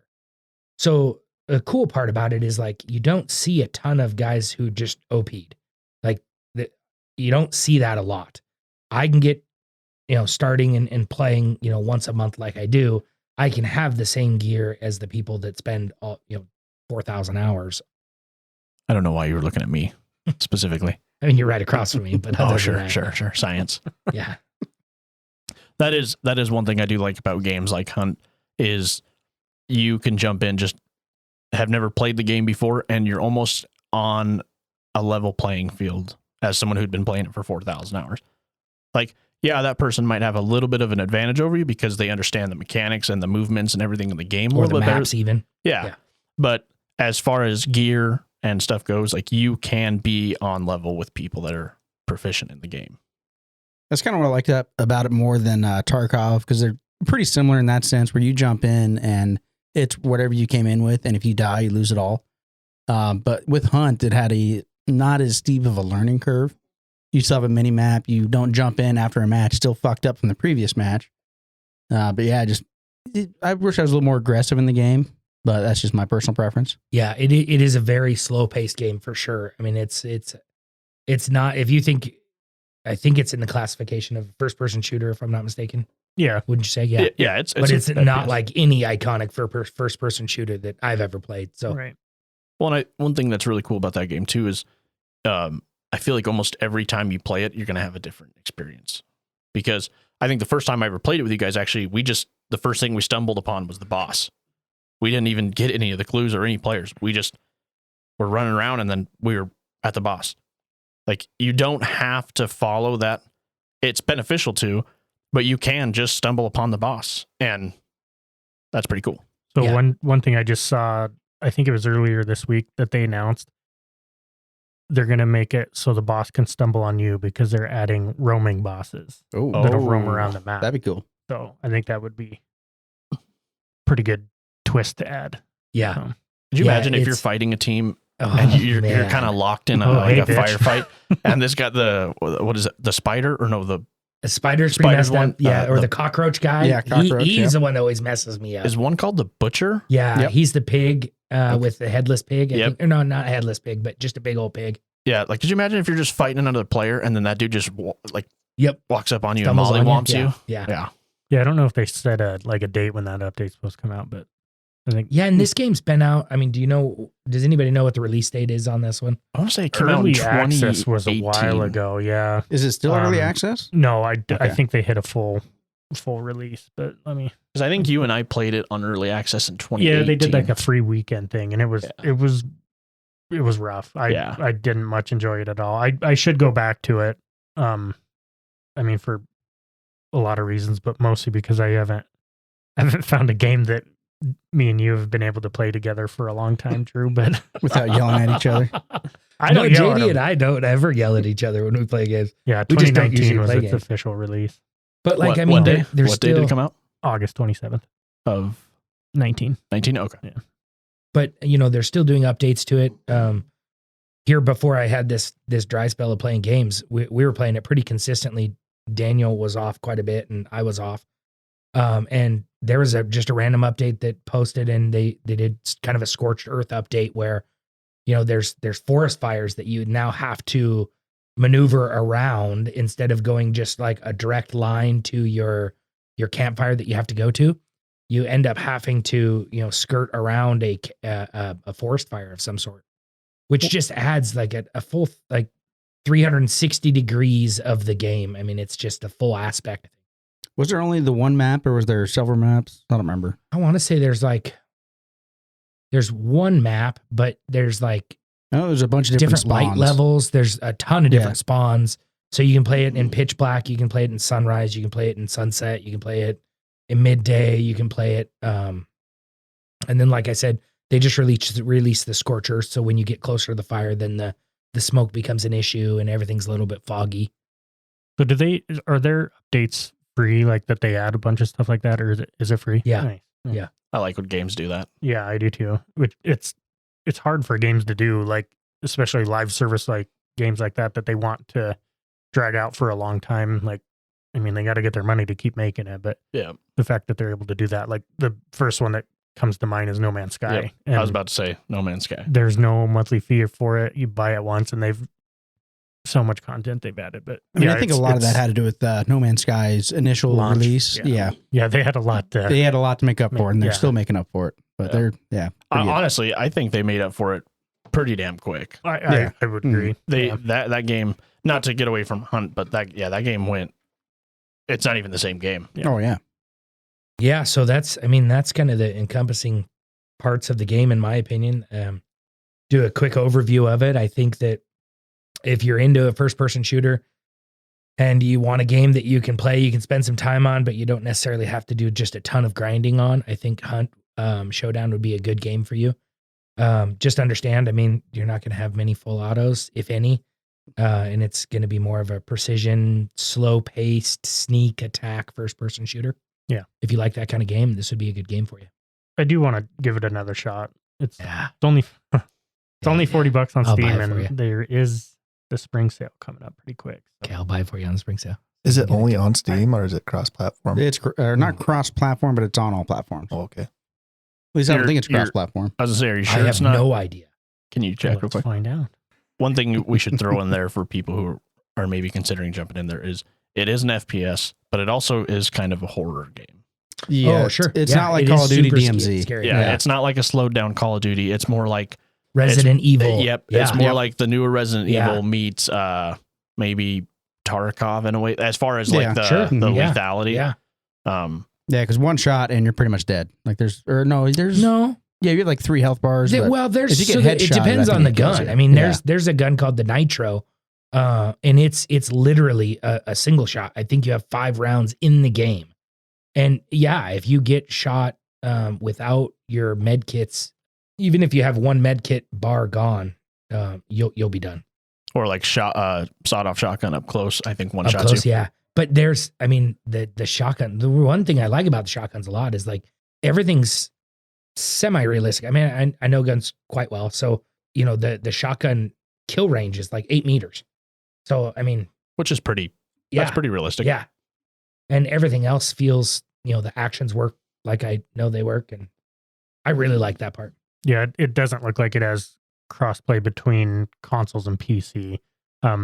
They said mainly just because they do a staggered update between the two, so it's kind of tough to do. But maybe one day. I mean, how long was Destiny not crossplay? For Yeah, a like 10 long years. time. For a long time. 3 years ago, maybe. Yeah. Yeah, So I'm sure if it gets enough player count and it's something that's demanded enough, I bet you that's something that they could explore. yeah. I love the direction games are going with supporting that, because that's always been an irritation. Like, Well, and you can't ignore the success of it either. no, Like look at games like PUBG, Fortnite, Yep. Warzone, Destiny. Like those are pretty successful games, Right, and a right. lot of that success is attributed to I'm a PlayStation player, you're an Xbox player. We can Well, you look at Fortnite, you can play from PC to mobile crossplay. Like, Yeah. I don't know. It's a good direction. I think it's good for everybody. But You can play the mobile game, takes you into the really. yeah. Wow. It's absolutely terrible to try to play it on your phone. I can imagine it would be. Yeah. It's not good. And you can opt out of it. Like if you're just on your phone and you don't want to get fucking destroyed, you can opt out of it. I think It's when a good they idea. Buy a 34-inch screen and a keyboard and a mouse. Yeah, I can see that. I think when they first released mobile, my kids have Switches, and they put the people with mobile on Switch, Yeah. Oh. So when I'd play on their Switch, I felt like a god. Yeah. I suck at that game. Playing with my kids and like, Dad, you got like 34 kills. I'm like, I don't know how this has happened. Step it up, nerds. Dad needs some help. Where's the rest of my team? Yeah. Well, I think if that's all you got for Hunt, Drew, I dabbled into, I brought it up last week just because it came out, but I haven't got a chance to play it. But I played like 5 or 6 hours of the Metroid Prime remake. I don't know if anybody played that. I played that a lot in Did you? high school on the GameCube. Yeah. Yeah. I wanted a GameCube forever. That was like one of the one consoles I missed out on, so I never got a chance to play it. But man, that game's good. It is phenomenal. And that remake is incredible. Like, I tried the emulation on some stuff with Metroid Prime, but the aiming was weird because if I remember right, it was all like GoldenEye. Like, it was just the left stick did your movement and your aiming, if I remember right. And then pulling the trigger would let you move up and down. But it's all like dual stick now, like, you know, any other shooter is nowadays. But I just love the gameplay loop of the Metroid games where you'll hit an area that you run into a road bump and you'll get a power up later on and you can come back and progress a little further and you just kind of loop back. It just brings, like, you go back to areas that are old, but it brings new aspects into them and new discovery. And to if get into. I remember right, some of those areas that you couldn't access before weren't like actually part of the game, but they had stuff for you to get. Yeah, like little power ups. Yeah. And yeah. So it kind of made it worth it to go back and overlook everything just in case. Yeah. You know. Yeah, for me, that's one of the reasons Elden Ring's taken so long is I go through really thoroughly, like, and this game almost makes me want to like take notes. Like, Elden Ring has a map that you just put pins on, but I've debated starting a notebook just to, you know, like make notes. Hey, I need to go back here when I get something to take that out. But the graphic update that they did on that game, it looks incredible. Like, I know last episode when we talked about the Nintendo Direct, we kind of brought up the fact that the Switch feels like it's kind of nearing the end of its life. That game kind of made me not necessarily second guess it because it's still like, you know, updating an older game, but it looks incredible. I like bought a new TV for my game room and plugged it into that, and it looked really, really good. Like the lighting effects and everything that they did on that. And Bryce, you might know a little bit better about this, but when you charge up Samus's arm cannon, and if you shoot and it hits something like close to you, you see the reflection of her face in your visor on the screen. And the first time I saw it, I was like, holy shit, man, like, this is on a Switch. That's awesome. Yeah, it's been years since I've even thought about that game. I didn't know they remade it, so that's good to know. Yeah. If you liked it back then, I would definitely say try it out now because it's so much better with the dual stick controls, and yeah, the gameplay on it is it's really good, really good. Is it a 1-for-1 remake, or is it like one of those remakes where they redid it but they added a little more content? I think it's fairly 1-for-1. Like I say, it's kind of hard for me to speak on that because I didn't play it when it initially released. But I mean, I guess I could look it up. But I believe it's pretty much 1-for-1. Okay. I never played that one either. I only played the one on Game Boy. Yeah, was Fusion? it Fusion? Yeah. Yeah. That's one of my favorite ones as well. But yeah, I don't know. It's just kind of a little blurb. I don't have a lot to say about it, but just other that I've only played Elden Ring. And that's not the game where it's 2D from the side and you're running and you jump and you turn into a ball. So that was the old version. That is typical Metroid. Okay. Yeah. This Metroid Prime was when the GameCube came out. Was the first time they went into the first person 3D. Okay. Gameplay, but yeah, all of her games except for those 3, 4. You keep saying her. Who's her? Samus. That's Her the games. Metroid. Yeah. That's the main gotcha. character. Wasn't that the first one where they actually showed Samus was a female? I think they did When that in was the that? first game if you Was it? beat it all the way through. Yeah. I could have sworn it was like a couple games before they actually revealed her as a female. No, I knew she was It a was the female in first or Fusion. Yeah, and there was Zero Mission that came out on the Game Boy Advance, which was a remake of 2, which I believe actually released on the Game Boy initially. But when you, like Bryce said, I think when you got to the credits it was the first or second one, and if you got like X percentage of the collectibles, it would show her without her suit on in her Zero suit, they called it. But yeah, like I said, I don't have a lot to say about it. The story is typical Metroid, like the main boss enemy, I guess, is a big like dinosaur pterodactyl named Ridley. And I think every game, I don't know, I haven't played the other Prime games, but that's kind of your end goal is to take him on. And he breaks off, or he attacks his spaceship, and you go there because Samus is a bounty hunter. You go there to go take care of him, and he flies off and goes to this planet. And so you're just kind of exploring that planet, trying to get to him, obviously. So not a lot for story. I don't really feel like those always have. There's little like on the planet, there's what's the name of that? Chozo is the name of the inhabitants of that planet. There's like ruins that you can go inspect and kind of read some backstory on, stuff like that, and learn more about the planet, but not a lot of cutscenes. Nice. So I don't have a Switch. Those games have always been about the gameplay, not necessarily the they narrative. absolutely have.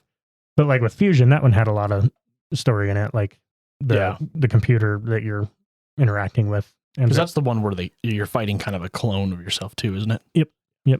But yeah, just kind of wanted to touch on that. I definitely say if you have a Switch and we're ever even remotely curious about those games, it's gotten like 10s across the board from all the reviewers, and I definitely say give it a shot. I think it's only like $40 too. Nice. And Nintendo never discounts their games, so it'll be $40 in 2040. But yeah, I think if nobody else has anything else, we'll take a quick break, and when we come back, we'll talk about some news, new releases, and close out the show.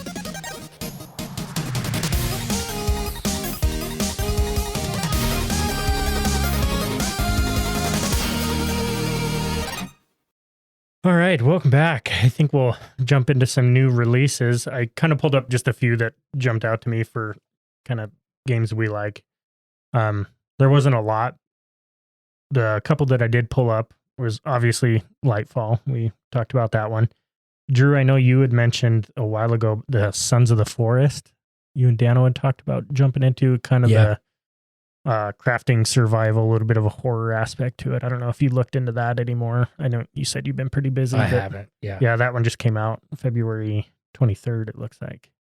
It's released now? Yeah. Oh. Yeah. And that's the second one. Right. Yeah. Right? The first one was just called The Forest. Yeah. Okay. So that one looks interesting to me. Like, I don't think it's anything I would play, but putting the horror aspect into that survival crafting thing seems like they could do some interesting things there. Kind of like some 7 Days style. Yeah, a little bit, Yeah. I think. But when we looked at it, it was that style. Yeah. Well, it's also like the horror aspect is a lot more horror than 7 Days. Yeah. 7 Days to Die is like, as There far just as happens to be zombies. yeah, and there's like a couple weird things here and there, but that game, some of the monsters in that game are disturbing. Have you seen even like you get like, from what I've seen, they're just NPC like helpers. Like you can assign them to go build things or go forage. They all have really fucking creepy smiles on their face the whole time, and they're just naked.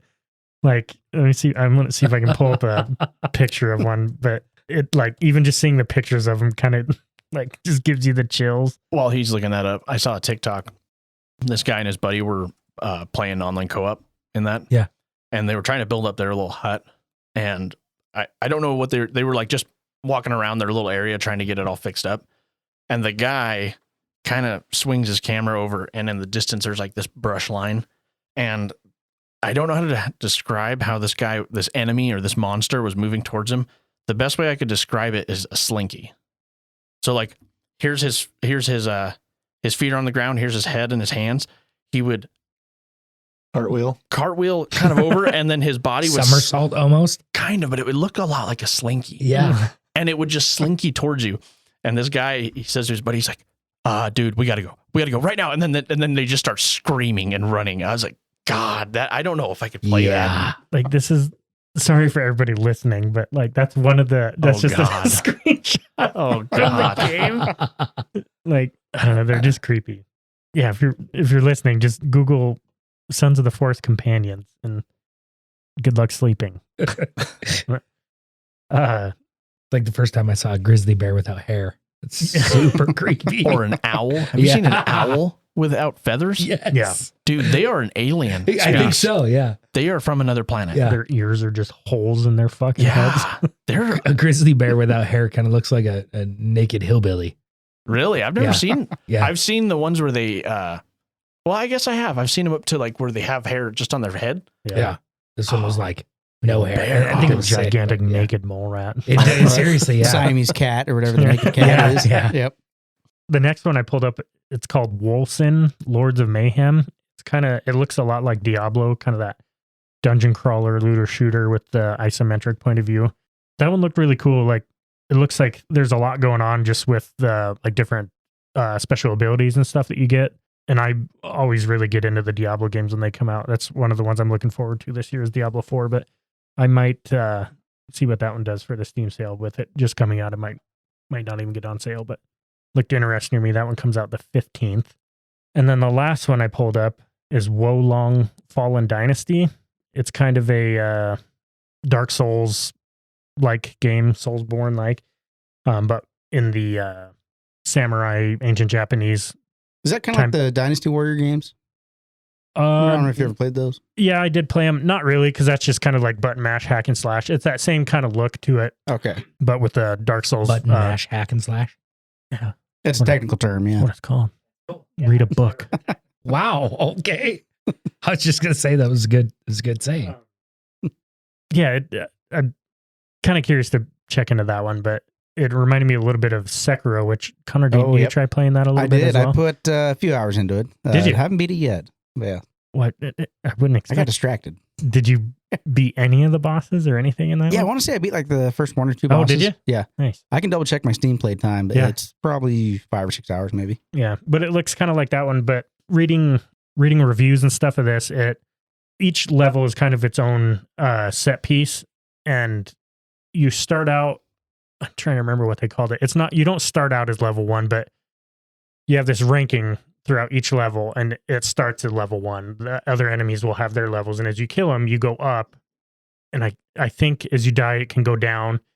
So if you get to the end of the boss and you didn't kill enough enemies, he's going to be a lot harder than if you killed as many of them as possible and got up to that max level, which is 20. So each level is difficult dependent on how you clear out leading up to the boss. So it makes you want to go through the map and kill more people Right. versus just running past it. Yep. on Because your that's kind of scooter. a big thing with like Dark Souls is you would farm these areas and then you would do your boss run, which is get past everything as possible, just sprint and get to the boss. Well, you can't really, I mean, you can do that, but it's going to be very difficult to do that. So it was kind of a different twist on it that I wanted to give a shot. But yeah, I was looking at some of the gameplay pictures. Some of the bosses look really, really cool. for Wolong. Yeah. Yeah.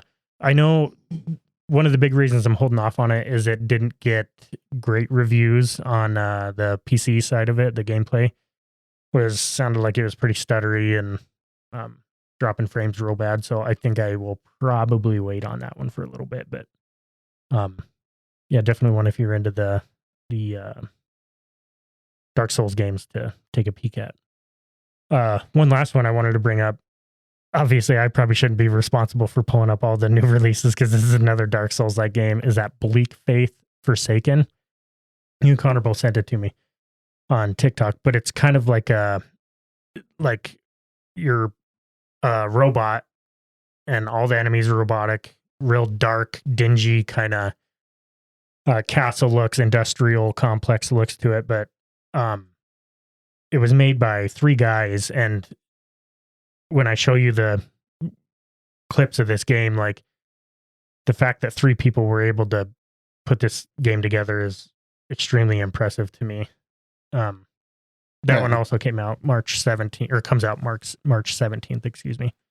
Yeah, But- I just started watching it again. It's very Dragon Age-y. Yeah, A lot of like the bosses are massive, so you can go up and climb them. right. Like you have to fight them in different kind of ways. Oh, so that's the one we were talking about. That was Dragon Age. Yep, Dragon Age, Dark Souls kind of Yeah, combined. yeah. Yep, Yeah, you guys both sent that to me, I think on the same day, but we're probably watching TikTok together. yeah, just the way they kind of, like you and Connor said, mashed the Dragon Age with the Soulsborne combat. Sounds pretty good. I know it's struggled a little bit on PC as well. Like the best way for me to play those games is with controller. There's something about the third person melee combat doesn't really mesh well with the mouse and keyboard to me. Yeah, I agree. And they don't have great controller support on it yet, so they're working on it, they said, but So I'll probably, I don't know, wait for that one too. It came out 10% off. It's only like $27. So, Oh, okay. yeah, just the fact that 3 guys made it, and like you say, the worlds in it, when it just does like an overview, they're huge, massive, and really, really detailed. Like Connor said, you're climbing the enemies, some of them, to fight them. So That's kind of like Shadow of the Colossus. yeah, I got a little bit of that vibe from it too. Like I know one of the videos I watched, it was a giant snake, and it reminded me of Snake Road from Dragon Ball. Like he's literally running along this snake while it's like coiling around a building, and it looks really interesting. I'd like to give it a shot. Yeah, I think that's all I kind of had for new releases to pull up. Moving on to some news, it was a little bit of light on stuff that we're really interested in. The big one, Connor, you had pulled up was Starfield. Oh yeah, Starfield. 5 years later from the release, we finally have a release date. Yeah. So should be coming out hopefully September 6th, I think it was, as long as it's not going to get delayed. And then June 11th, they should be having a showcase on it, so we can finally see actual gameplay, what it's actually going to be like. Because they've been teasing this game for 5 years. Yep. No, not E3 2018 is when it was released. Right. Well, and I think after like Fallout 76. Yeah. After that, the fallout from Fallout Yeah, 76. they got a little makeup to do, but Oh yeah. I actually have heard that 76 is not terrible now. But I still won't try it. I don't think I will either. It's not how I want to play Fallout. No. But It's not how I want to play Fallout either. not how I want to play Fallout. Is that how you want to play Fallout? No, that is not how I want to play Fallout. Well, I've got so many minutes in Fallout. Like 10 at least. Oh yeah. You've never played any of the Fallouts? I played Fallout 4 for 20 minutes or so. Good night. We should start calling this Connor's Corner, where we figure out what great game he doesn't want to play. Bryce, have you played Fallout? Yeah, I've played Fallout. My son plays Fallout 4 too, and he has beat it like 15 times. And instead of starting like a save point for the different endings, he makes an entire new character and starts from the beginning. It's a fun game. It And is. It's really good. And not trying to go balls deep in it, but there's just so many different things you can do as to how it ties into the way the game ends. Right. So I understand that appeal, Connor. Yeah, they've always done really well with the different storylines with their games. I might check out Fallout 86 if that ever drops. Fallout 69. Yeah. Vault 69. When Daniel was playing Fallout 4, I remember he got to this weird save point where his, I don't know if his radiation or whatever was high enough and it auto saved. And so he was in this weird loop where he kept just dying at his save point. So there was nothing he could do. So he worked so hard until that point. And then he just never finished it because he couldn't go anywhere. Well, and I'm sure he had to either accept that or load an earlier save, which either had a lot of loss in progress or... Well, that's just one of those features of Bethesda games. They're full of features. They're not bugs. They're, yeah. Well, I remember one of the big things with Oblivion that I would always see on like MySpace was thank Akatosh for autosave. Do you remember that? Oh yeah. Yeah. Yeah. Why it's bound to F5 on your keyboard. You mash that sumbitch every 5 minutes. But yeah, kind of a good segue from the June 11th thing. That's going to be part of the E3 showcase, which Xbox has said no to being on the showroom floor, along with PlayStation, Nintendo, and I believe Ubisoft said no. So it's going to be empty. Yeah, whatever. It's just going to be in the back room of a grocery store at some point. Can it just be Morgan Webb talking? Morgan Freeman. You know Morgan Webb? Yeah. She's on. Yeah, she is. X-Play. You ever see Morgan Webb? No, I don't think so. It was when, what was Attack of the Show? Is that what she was on? Oh yeah, G4? X-Play. Or X-Play, that's right. Mm-hmm. She was one of the vocal, or just one of the hosts, and she was gorgeous. Really? Yeah. Yeah, so no Sony, no Nintendo, no Xbox, part of E3. They'll still do their showcase live stream during that week of E3, along with Sony and Nintendo and everybody. But yeah, it was kind of growing up. You always would watch the E3, post press release stuff, and it was always like, man, I want to go to that one day, and no more. Those shows are getting fewer and far between, and even when they are shows, they're not as not as extravagant as they once were. Right. I mean, I don't know as much in the video game world, but in my personal life, I go to shows and they're not what they used to be. Yeah. Also, I mean, E3 was huge. This is what everybody looked forward to. I mean, they would announce not only the rest of that year's games, but years to come. Like Connor said, Yep. Starfield 2018. And I don't think they showed it every year since, but the last couple, there was something. Yeah. Or At like least something Elder there. Scrolls 6, like all it was just Elder Scrolls 6. That Yeah. was the whole trailer. Yep. Yeah. Yep. Or like, I remember when Breath of the Wild was coming out, Nintendo, their entire, when I say booth, it's not just like a sunglasses hut. It was a giant space on this floor, and they themed it all around Breath of the Wild, like props and, fake trees and shit like that. Like it just looked really cool, and you always wanted to go to it, but just sucks. Yeah. Kind of a bummer. Tickets might be cheap. Yeah, that's true. Just, we'll pay you to walk in the door, please. just Yes. one guy in the middle of the floor selling old original Nintendo games Yeah. and a bunch of anime art. That's Yes. what happens at those things. Nope, that's the wrong convention. I Oh, thought my that was bad. fun. Paul goes to those kinds of conventions. I know. We all Right. do. We're already planning on it for September coming up. Oh yeah. The next bit of news I pulled up was the Suicide Squad Kills a Justice League game. They revealed it, and it did not get a very warm welcome. A lot of the fans were upset. It kind of going towards the. I don't know if any of you guys played the Avengers game. I never did. I saw a lot of videos on it. They tried to do like an online ongoing thing. Like you had to get gear and you had your gear score and all that. Like you're a fucking superhero. Like, what more do you need? It kind of looks like they might be heading that direction with this game. Is this the same developer as, was it Gotham Knights? Yeah, this one's from Rocksteady, Okay. or I believe it's Rocksteady. But what was the other one? No, Gotham Knights. I'm sorry. It was. I'll have to look it up. Yeah, I can Google that real quick. Yeah, that's the other team behind it. Rocksteady's the same ones that did like Arkham Knight and all the Arkham games. This is their continuation of that world. So I think everybody had high hopes for them. The first time they're doing the multiplayer aspect into it, and not really what anybody wants. So they announced it, showed that little gameplay clip, not really well received. I can't remember when the initial release date was for it, but they pushed it to be determined. So kind of a bummer to hear, but I'm not really bummed when games get delayed, mostly because I don't have time to play them all. So it's a little bit of a help, honestly. And if it's for like polishing reasons, I mean, I'm all for delaying. I'm like, Yeah. I would rather it be nice, polished, clean when it comes out. But I feel like all too many games push that release and get it out sooner than later, and almost have us end users or players figure out the bugs for them, and then we end up just taking that on the chin.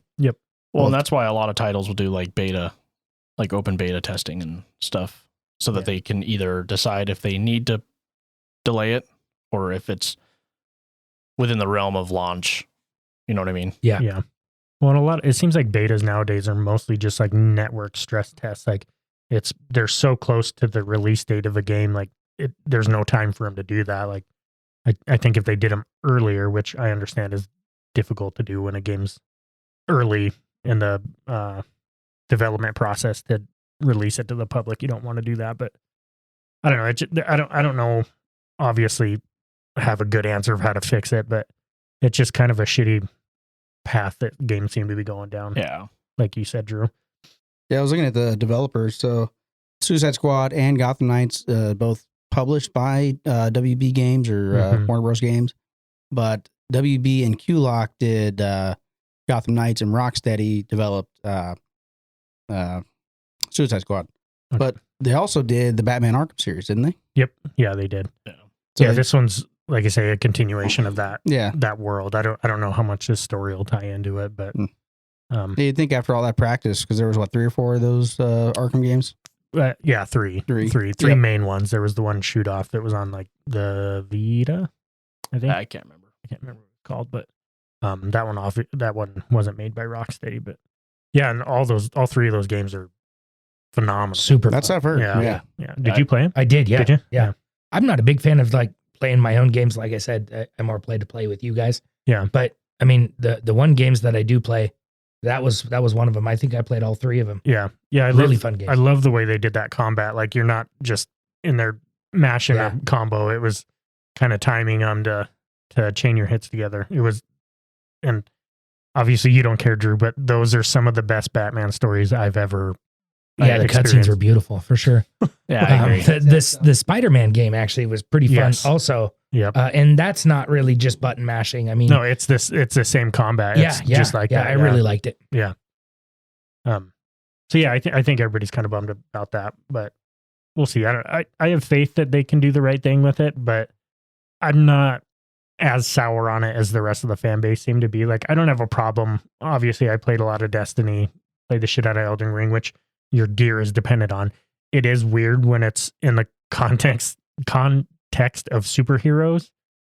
That was my struggle with the Avengers game, is I unlock the Hulk and I'm getting killed by like a couple guys with guns.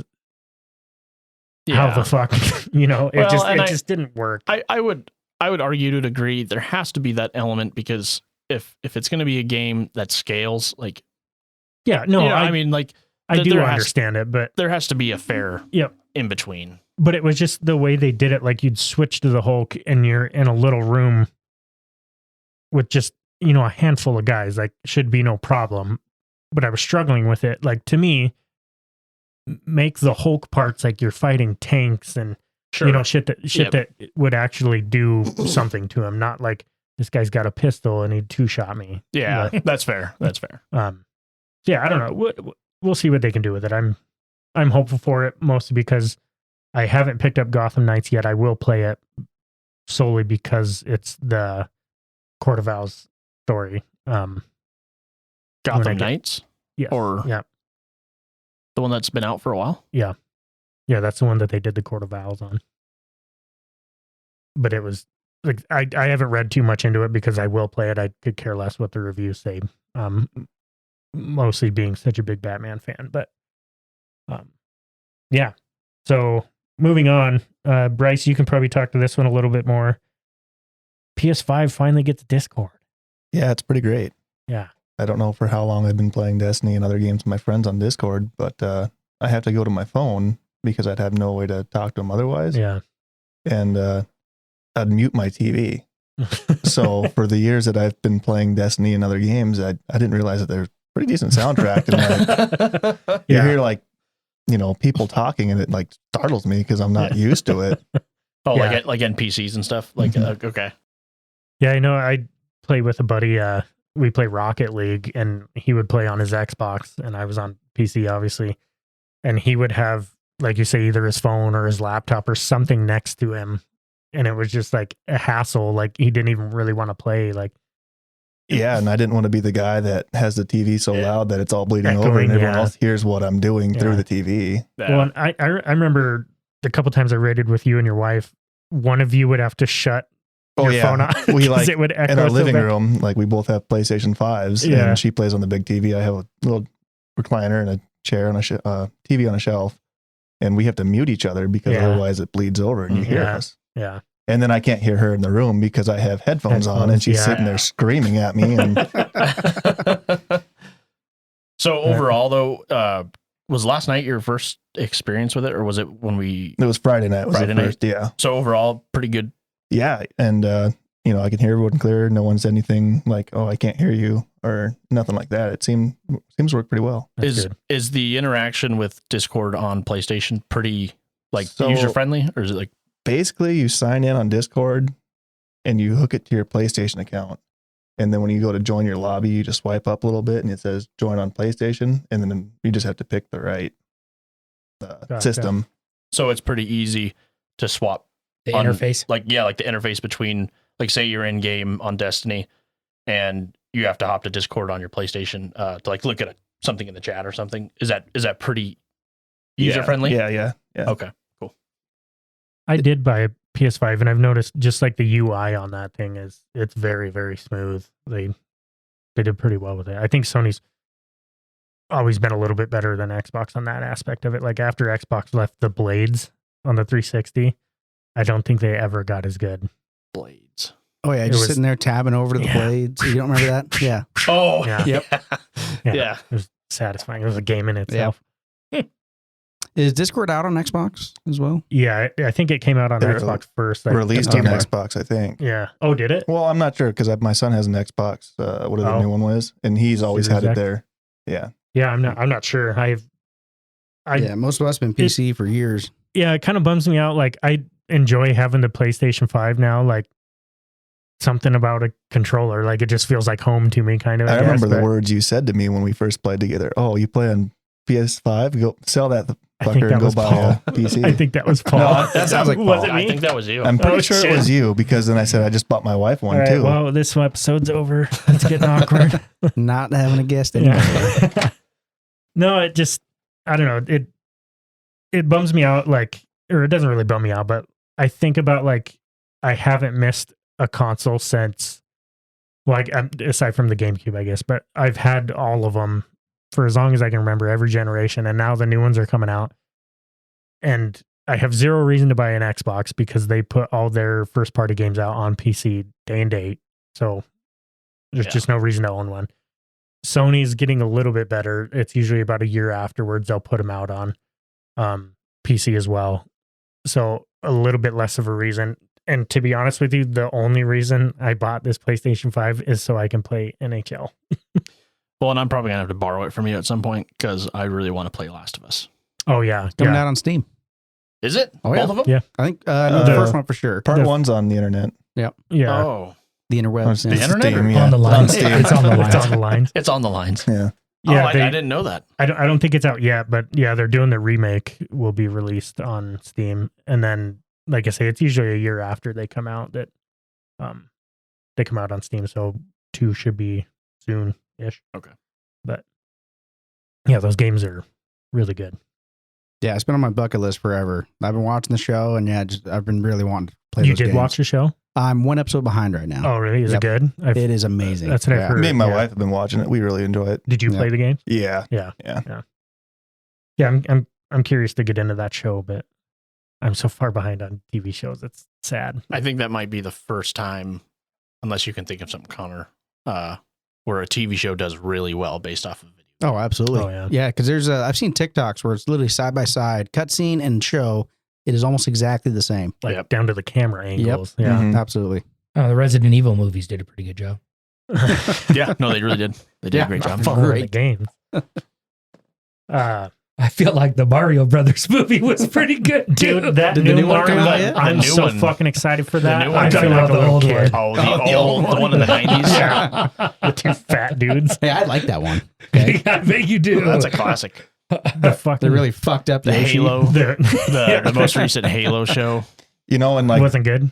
Halo, like the first like half hour of the episode was pretty good. Like it comes in, he's Master Chief's slaying the Covenant and helping all these people and stuff, and then it just goes off the walls. I'm Yeah. like, what the hell just happened? He spends the rest of the series barely wearing his armor. Dude, Like, the thing that immediately killed it for me, I've been a Halo fan since CE, but within the first episode, he pulls his fucking helmet off. Yeah, you don't show his face. No, you never Yeah. see Master Chief's face. Oh, and he pulls, Nobody his, puts baby in the corner. he pulls his helmet off, then he goes AWOL. Like he's well, just tried to gone. put a baby in someone. Something not in character. yeah, you know? Yeah. and the even worse thing is the guy that is the actor Yep. or John. I can't remember his name. Yeah. He's in 13 Hours. Yep. I can't John remember. Cusack. I can't remember his name, but he's a John diehard. He's a diehard Halo fan. Yep. If Is I it was Cuba Gooding if I Jr.? was if I was a diehard Halo fan and I saw the script, I said, "Okay, now remove your helmet." I'd be like, Hold up now. What's going on here?" Yeah. That's why I was really liking Henry Cavill, the way he's Content. kind of, or he was doing The Witcher. Yeah, And that's Yeah. a bummer too, because he wants to keep it so close to the source material, and the Oh, writers yeah. are like, nah. Yeah. Yeah, they were getting annoyed with him by wanting to keep it more to the source. yeah. Yeah. My Yep. my respect for him went through the roof when Oh, I yeah. heard that the most of the reason that he's not doing it anymore is because he wanted to keep it close to the books and close to the game. Yep. And they were like, no. Yeah, that's why I've got really high hopes for the 40K series coming out. Oh, he's doing that. Yep. Yeah. Oh, yeah. dude. I can't remember if he's like a publisher or, or also the main actor, but he has a ton of influence on it. Good. I Yeah. bet it's going to be freaking incredible. Yep. Yeah. I hope it is. Yeah, I got a couple other little ones. The RE4 remake, which is really hyped. I'm really excited for that one. they put out a demo of it after they did a little display thing. Haven't got a chance to play that. I honestly don't think I will play the demo. RE4. Resident Evil 4. Oh, sorry. okay, I should say that. AI. I've just always called it RE4. What does the A stand for? Forever. No one? Artificial. What does the I stand for? We did this in episode 1. It's a We're throwback, gonna- okay? Yeah, a lot of people are excited for that one, especially with the track record of the 1, 2, and 3 remakes they did. I didn't play the first one, but the 2 and 3 remakes, they did an incredible job on those. And they played incredibly well on the Steam Deck, so that's another reason I'm excited for that. You can go ahead and add that to the list of games I haven't really played. I didn't either. I played the one on Nintendo 64, and then I played one on PlayStation 2. I can't remember. PlayStation 2 is probably RE4. Resident Evil 4 was fantastic. I remember Yeah. playing that when it came out. What's the one where you fight Nemesis in the train at the end? I think that was 3. Okay, so I played that one. Which one you had to Wait. find batteries for your flashlight? Yeah. 1, Yeah, that's the one I Yeah. played. I think. Yeah. Yeah. I don't That was actually pretty fun though.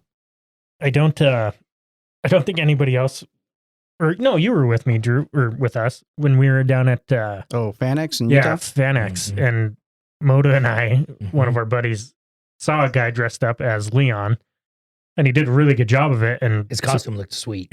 so we pulled him aside, and This is one of my favorite stories, by the way. yeah, So shut up and let him tell. yeah, I'm letting everyone know. man. Get ready, Bryce. Here it comes. So we pulled him aside, and we were like, man, that's really good costume or really good cosplay, and can we get a picture with you? And he goes, yeah, you guys play Resident Evil?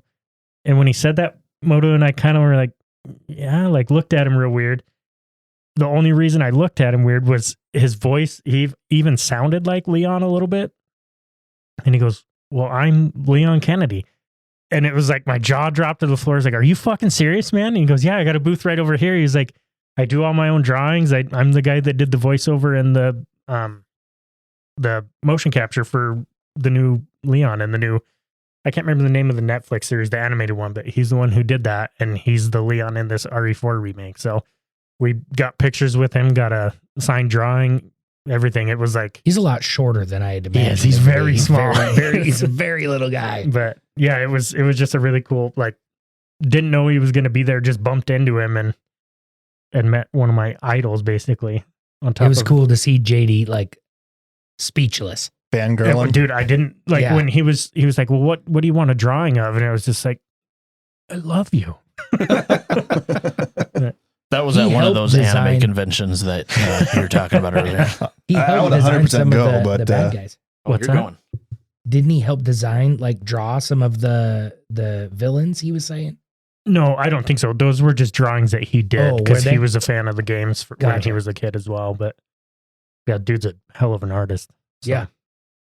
Well, and you got to meet the voice for Mario. Yeah, Right. that one I had to choke tears back. Like Yep. the guy who single-handedly fostered my addiction for video games, basically. You had him sign a couple of your little. Yeah, I got a Mario and your amiibo chest. signed by him. Yep. Yeah, he signed my wife's titties. Yeah. Hey, She had it tattooed on. But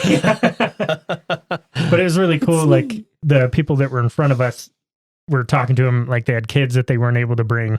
And so he did a whole like 3-minute video of him doing the Mario voice and just like sent it to their kids. He's just a really cool, down to earth guy, but Charles Martinet is his name. Yeah, so Resident Evil 4, pretty excited about that one. And the last bit of news, nothing real big. It's something we all get excited for, but Steam sale starts March 16th. So get mark it on your calendars. get those savings prepped and ready to Yeah. milk Ask your dry. parents for some V-Bucks or whatever you used in the Steam decks there. That uses dollars. My bad. We're talking about the US account, dollar. my PayPal account's just attached. I just click and save. Yeah, that's the reason my Steam library is over 100 games and I've played 5 of them. I am the same way. I'm like, man, I'd play that someday. Oh, it's only $10. Normally 40. Yep. Why wouldn't Buy. I? I'm losing money not buying it. What's really funny is I'll look on Steam for new games and I'll go to click on a game and be like, fuck, I should get this game. It's like, it's in your library. Yeah. Oops. Yep. Maybe I should play it. or like one's coming out. Like I said it probably 10 times this episode. Yeah, I might wait for it to go on sale. Well, it's gonna soon, probably. Yeah, I think that's about wraps it up. Yeah. So today we had a brew. We did have It is a brew. We Yeah, did have a Brews brew. from Bros. Yeah. Yeah. The Brews and game think we had a reviews, game huh? review. We Yeah, got a couple somewhere. bros. We got an extra Yeah. bro. We had a beer from BItterroot Brewing up in Hamilton. Livin Lite India Pale Ale. It was meh. What'd we wind up on? A I think we ended up 1 1.75? 3/4. Yeah, Yeah. 1.75. Not bad. I don't know. We'll leave it at that. We enjoyed one of them. We talked a little bit, well, not even a little bit, mostly about Destiny Lightfall. Not too high on it, it sounds like. And the raids. And the raid. Yeah. And the raid. From there, Drew got to give a little bit about Hunt Showdown. Sounds like he might have convinced at least me to give it a shot Nice. when it goes on sale. Wittig. Yeah. And when is it going to go on sale, JD? March 16th. March 16th. We'll see. Maybe. Hopefully. I'm sure it will. It usually does. I'll send you a gift card. If JD plays, I'll play. I mean, I got to get through Elden Ring first. I'm And close. Hogwarts. And I got to And get through Hogwarts. Destiny. I'm so not going to buy it, Drew. Never mind. Sorry. God. And then we moved on to Metroid Prime Remake. Incredible job on that one. I definitely recommend everybody trying that out. Dabbled into some new releases. Not much in the way of that. And a little bit of news. Yeah, I think that's it. Wraps up episode 3. Episode 3. Yeah.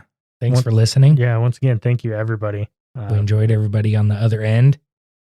We're going to work really hard at trying to release one once a week. Yeah, I guess we got a little bit of news on the podcast. Yeah. We are going to. We're going to try. Yeah, we're gonna give it a shot. It's not gonna be our usual episode. We're gonna kind of do every other week for our normal stuff, and do a little bit something different on them off weeks. So I think it'll work. I think it'll be good. Just going to add some content for our fans. That way you can get a little piece of us in your ear. Thanks, Mom and Dad. Yep. Yeah, I wanted to give a shout out. Thanks, Mom. Thanks Yeah. for listening. Yeah. And I'll do my Clash Clan attack I tonight. love you, Mom. Yeah, I think that's it. Thanks, Cool. everybody. And Thank you. Bryce. Yeah, thanks for you, coming Bryce. out. Seriously. Absolutely. Hey, thanks for having me. It was fun. Yeah, we'll have to have you on again sometime. We were glad us was able to join. Yeah. It's just multi personalities, Talk to myself. Neither personality like Destiny, which is too bad. All right. Thanks, everybody. See you. Bye.